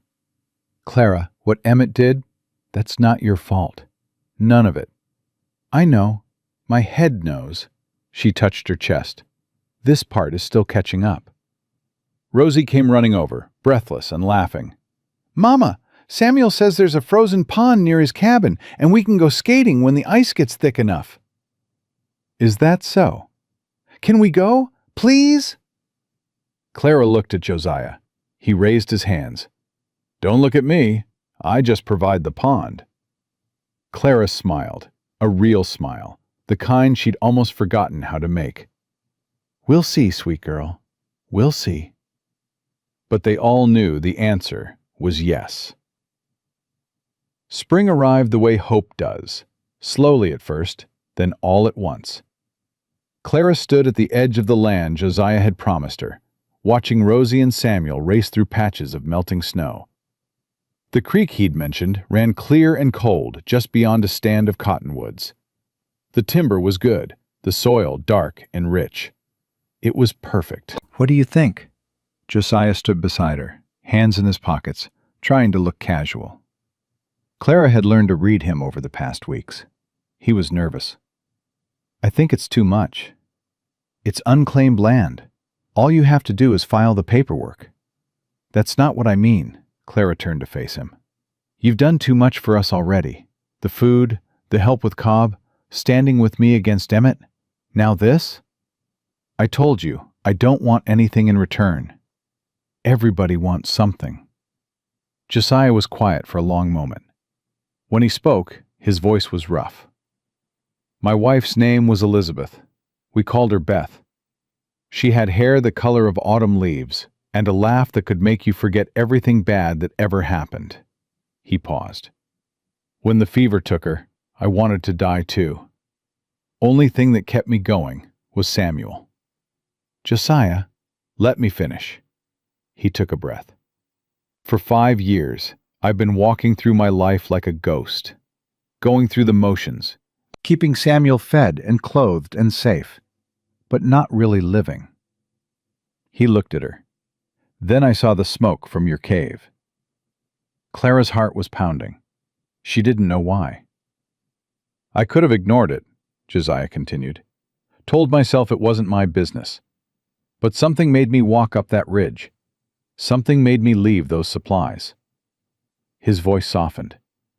And when I saw you standing in that cave entrance, pistol in your hand, ready to fight the whole world for your daughter, I felt something I hadn't felt in years. What? Hope. The word hung between them, fragile as new ice. I'm not asking for anything, Josiah said. I'm not expecting anything. But if you're asking what I want, he met her eyes. I want to see what happens next. With you. With us. Whatever that turns out to be. Clara didn't trust her voice. Didn't trust herself. She'd sworn she'd never let another man close. Never let herself be vulnerable again. Emmett had taught her that trust was a weapon people used against you. But Josiah wasn't Emmett. I need time, she said finally. I've got time. I might never be ready. That's okay too. You'd wait? Not knowing if... Clara. Josiah stepped closer. Close enough that she could see the gold flecks in his brown eyes. I've been alone for 5 years. A few more months, a few more years don't matter. What matters is that you're here, that you survived, that maybe, just maybe, we both get a second chance. Clara felt tears threatening. She was so tired of crying. But these tears were different. These tears felt like spring. Okay, she whispered. Okay? Okay. I'll stay. I'll build here. And we'll see what happens. Josiah's smile transformed his weathered face. For a moment, he looked like a different man. Younger, lighter, unburdened. That's all I'm asking. Building the cabin took 3 months. Clara insisted on doing most of the work herself, though she accepted help when pride would have been stupid. Josiah taught her to notch logs. Martha Redbird showed her how to mix clay for chinking. Even Sheriff Tucker rode out twice to lend his back to the heavy lifting. The whole town seemed invested in Clara's success. You're a symbol, Margaret Tucker told her one afternoon while they hung washing on a line stretched between 2 trees. Folks around here have been pushed around by men like Cobb for years. Watching you stand up to him, win against your husband, it gives them courage. I didn't do it for them. Doesn't matter. You did it, and they saw it. That's enough. Rosie thrived as the weather warmed. She'd lost the pinched, hungry look she'd worn all winter. Her laughter came easier now, her smiles more frequent. She and Samuel had become inseparable, exploring the woods together, building forts, inventing games that seemed to have rules only they understood. She's happy, Martha observed one evening, watching the children chase fireflies in the dusk. Really happy, not just surviving. I know. Clara sat on the half-finished porch of her cabin, hands still rough from the day's work. Sometimes I can't believe it. Believe it. You earned this. Did I? Sometimes I feel like I just stumbled into it. Like luck more than anything. Martha snorted. Luck? Child, I watched you make fire with bloody hands and nothing but stubborn will. I watched you face down armed men with a pistol you barely knew how to shoot. I watched you stand in front of a judge and tell the truth, even though it must have torn you apart. She shook her head. That ain't luck. That's strength. Clara didn't argue, but privately, she still wondered. Had she really changed? Or was she just the same woman who'd followed Emmett West, desperate for love, willing to ignore warning signs because she wanted so badly to believe? The answer came on a June evening, when she least expected it. Clara was checking the rabbit snares she still maintained, old habits died hard, when she heard hoofbeats approaching through the trees. Her hand went to the knife at her belt. The pistol was back at the cabin, too far to reach. A rider emerged from the shadows. Clara's blood ran cold. Not Emmett. Worse. A man she didn't recognize, but whose face she knew instinctively. The same weak chin, the same calculating eyes, the same cruel set to the mouth. Emmett's brother, Richard. Mrs. Thornton. Richard reined in his horse, but didn't dismount. I've been looking for you. Get off my land. Your land? Richard laughed. My brother told me you'd become difficult. Your brother abandoned me and my daughter to die. I'd call that more than difficult. Emmett made mistakes. He knows that now. Richard's voice took on an oily, reasonable tone that made Clara's skin crawl. He sent me to make amends. There's no amends for what he did. Perhaps not, but there could be compensation. Clara went still. What are you talking about? Money, Mrs. Thornton. A great deal of it. Richard reached into his coat and withdrew an envelope. Emmett has done well for himself in California. He's prepared to offer you a substantial sum in exchange for... No. You haven't heard the amount. I don't need to hear it. Clara's voice was steady, cold. He's not buying his way back into Rosie's life. That's not what he's asking for. Richard's smile made her stomach turn. He's asking you to sign a document releasing him from all paternal obligations. In exchange, you receive $5,000 and his promise never to contact you or the child again. Clara stared at him. $5,000. More money than she'd ever seen in her life. Enough to build a real house, buy livestock, set Rosie up for a secure future. All she had to do was sign away her daughter's birthright. He's that desperate to be rid of us? He's moved on. New wife, new life. The past is inconvenient. Of course. Emmett had found someone else, someone who didn't know what kind of man he really was. And now he wanted to erase Clara and Rosie like they'd never existed. No. Richard's smile faltered. Mrs. Thornton, be reasonable. I said no. Clara stepped forward, her hand still on her knife.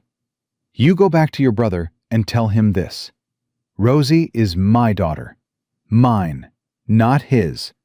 He gave up any claim to her when he drove away and left us to die. And no amount of money in the world will change that. You're making a mistake. No, I'm making a choice. The same choice I've made every day since he abandoned us. Clara's eyes were hard as flint. I choose my daughter. I choose our life. And I choose to never let a Thornton man have power over us again. Richard's face darkened. You'll regret this. I doubt it.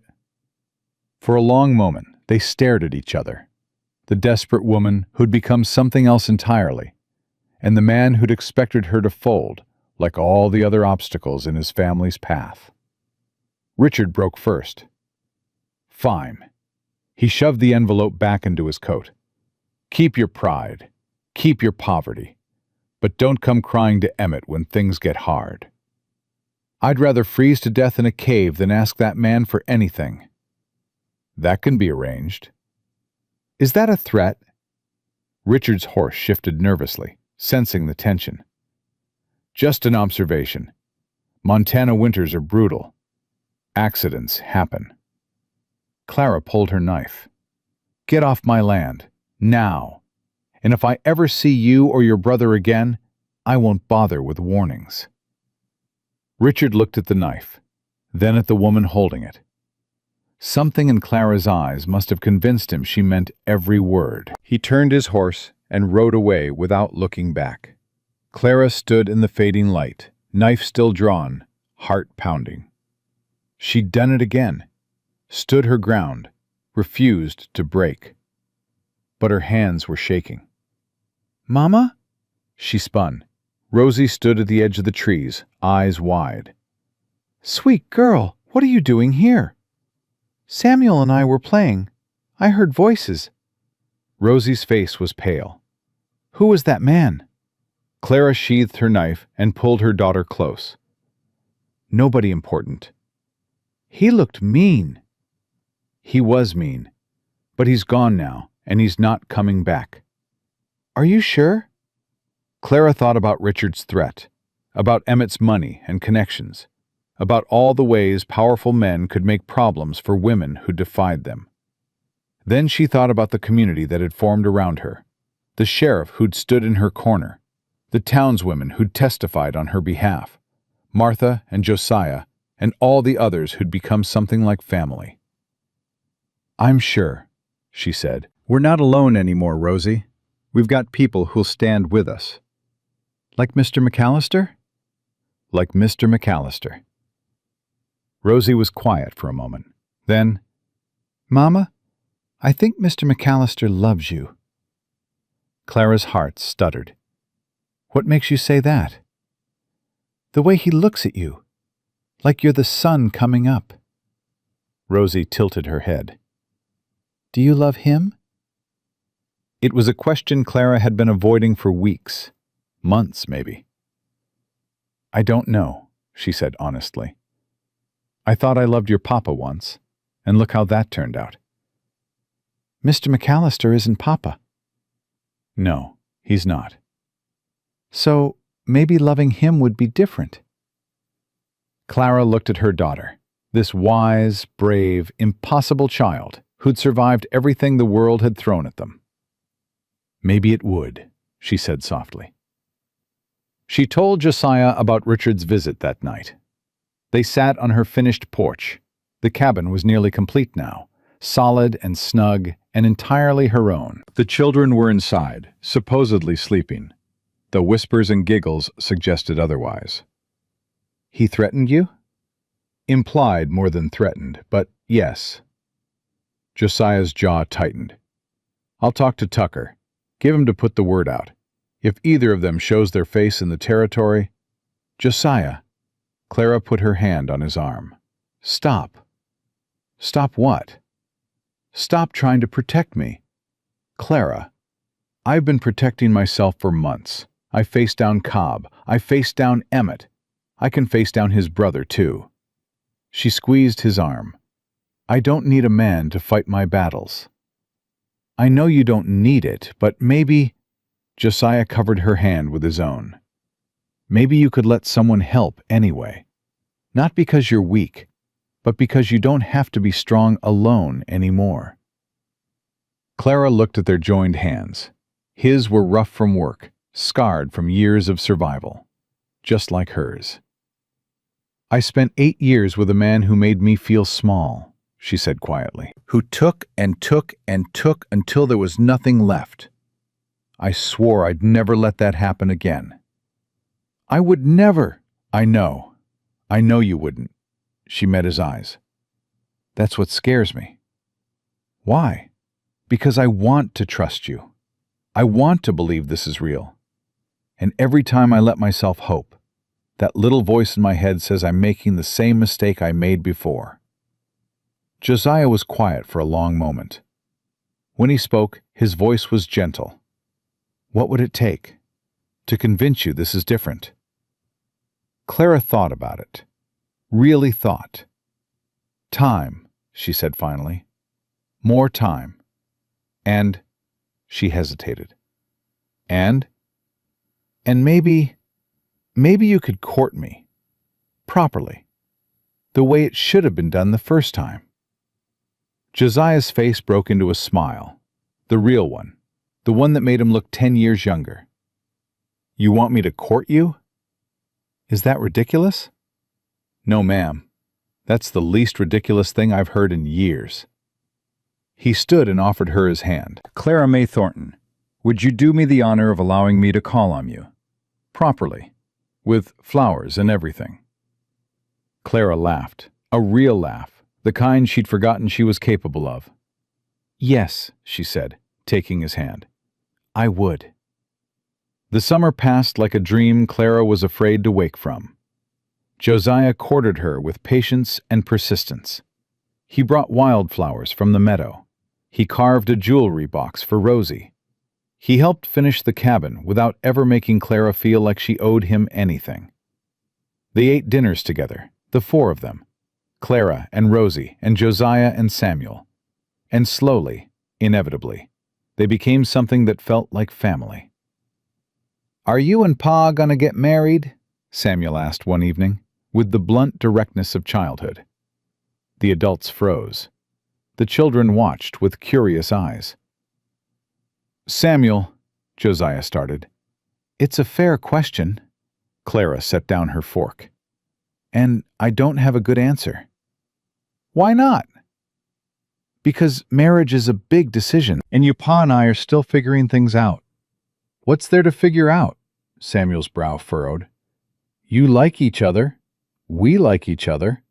We already eat dinner together every night. Might as well make it official." Rosie nodded emphatically. "He's right, Mama." Clara looked at Josiah. He looked at her. "Out of the mouths of babes," he murmured. "They're not wrong." "No, they're not." Josiah set down his own fork. "Clara, I know we said we'd take our time. And I meant it. I'll wait as long as you need. But Samuel's got a point. We're already living like a family. We just haven't put a name to it yet." Clara's heart pounded. "What are you saying?" "I'm saying," Josiah took a breath, "I'm saying I love you. I've loved you since the first time I saw you standing in that cave entrance, ready to fight the whole world. And I hope, you feel something similar." The children were holding their breath. Clara could feel their eyes on her.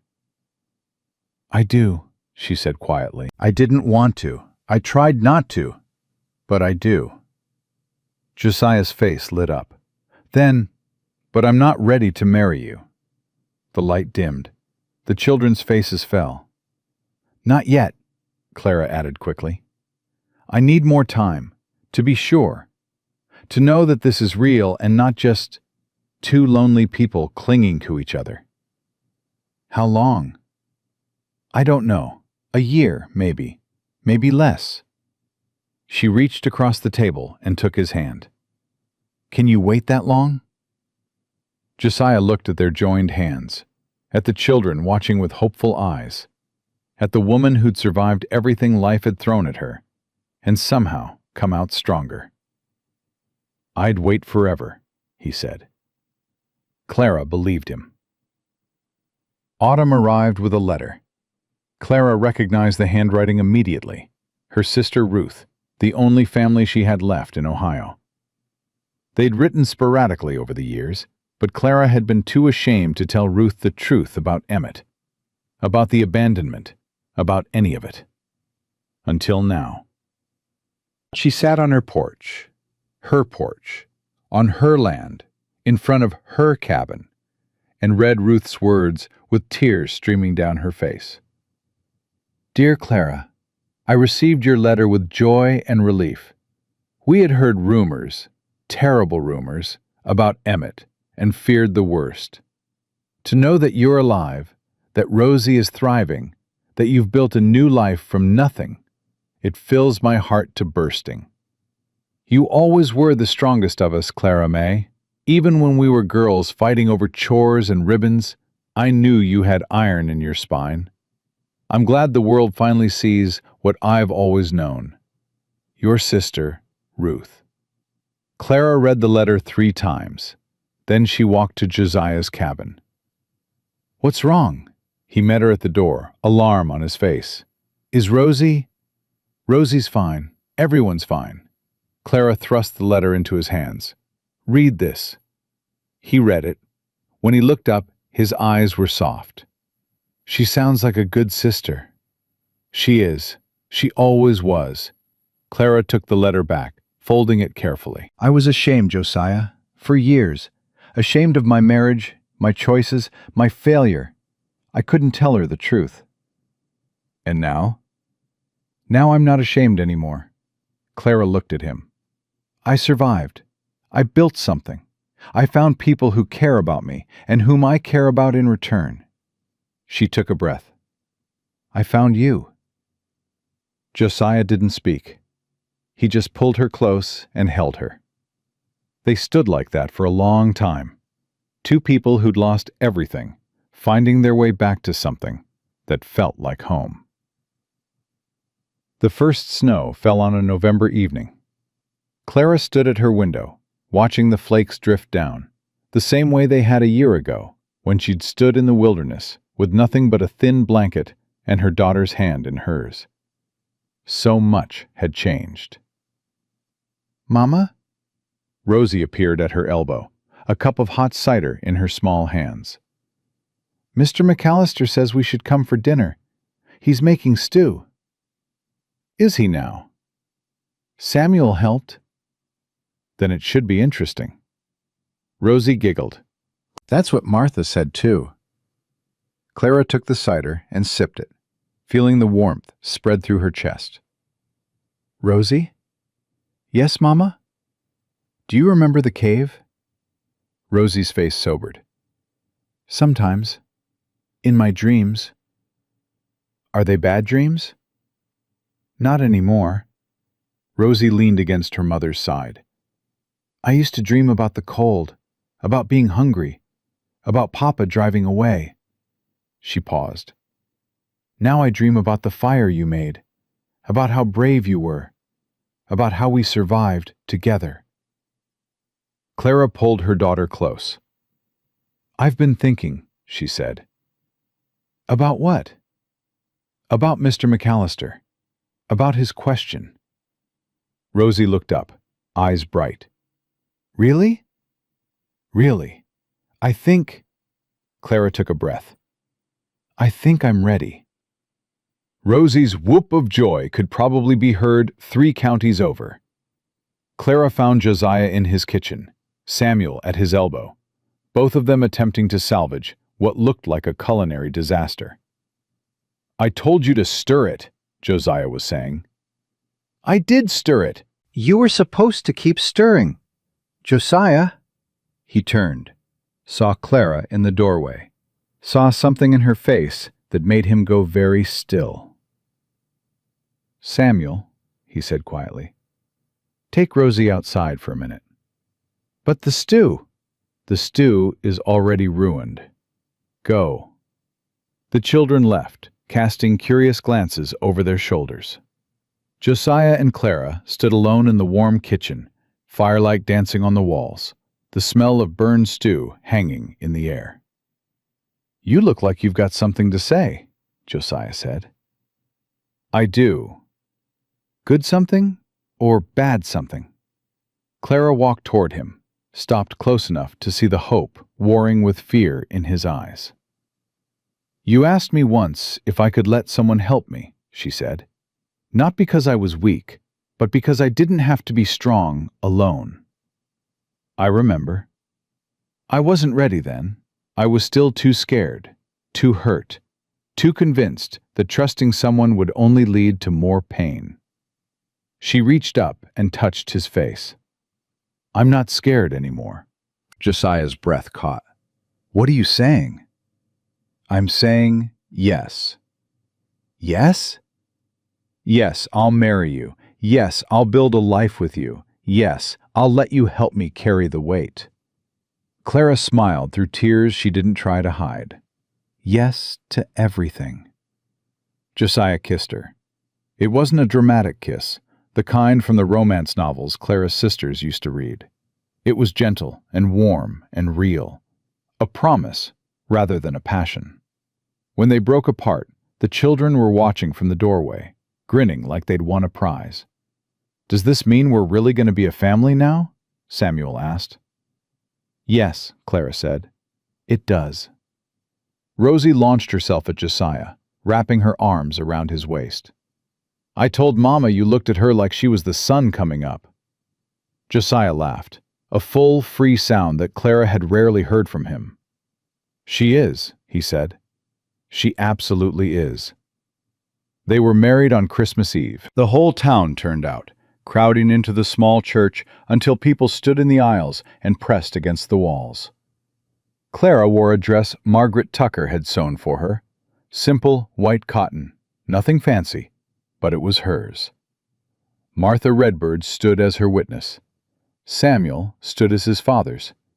And Rosie. Rosie stood between them, holding both their hands, the bridge that connected two broken families into one whole. Do you, Clara May Thornton, take this man? I do. Do you, Josiah?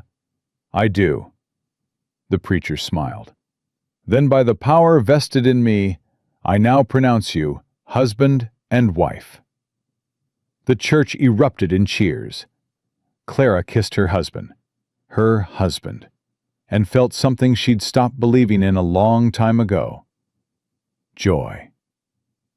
That night, after the celebration had wound down and the children were finally asleep, Clara and Josiah stood on the porch of what was now their cabin, watching the snow fall soft and silent. A year ago tonight, Clara said, I was huddled in a cave with my daughter, wondering if we'd survive until morning. And now? Now I have a home, a family, a future. She leaned against him. Everything I thought Emmett had taken from me. He didn't take anything. He threw it away. Josiah wrapped his arm around her. And I picked it up. Lucky you. Luckiest man in Montana. Clara laughed. It felt good to laugh. It felt good to feel good. Josiah? Thank you for not giving up, for seeing something in me worth saving. I didn't save you, Clara. You saved yourself. He kissed the top of her head. I just had the good sense to stand back and watch. They stood together in the snow, two people who'd lost everything, finding in each other something neither had dared to hope for. Inside, the fire burned steady and warm. Inside, two children slept peacefully, dreaming of the family they'd become. Inside, there was love. And outside, the snow kept falling. Not cold anymore, not threatening, just beautiful. Just winter, making way for spring. Clara May Thornton, Clara May McAllister now, closed her eyes and breathed in the cold, clean air of the mountains that had tested her, nearly broken her, and ultimately made her whole. A year ago, Emmett had called her a mistake. He was wrong. She was a survivor, a mother, a wife. She was exactly where she was meant to be.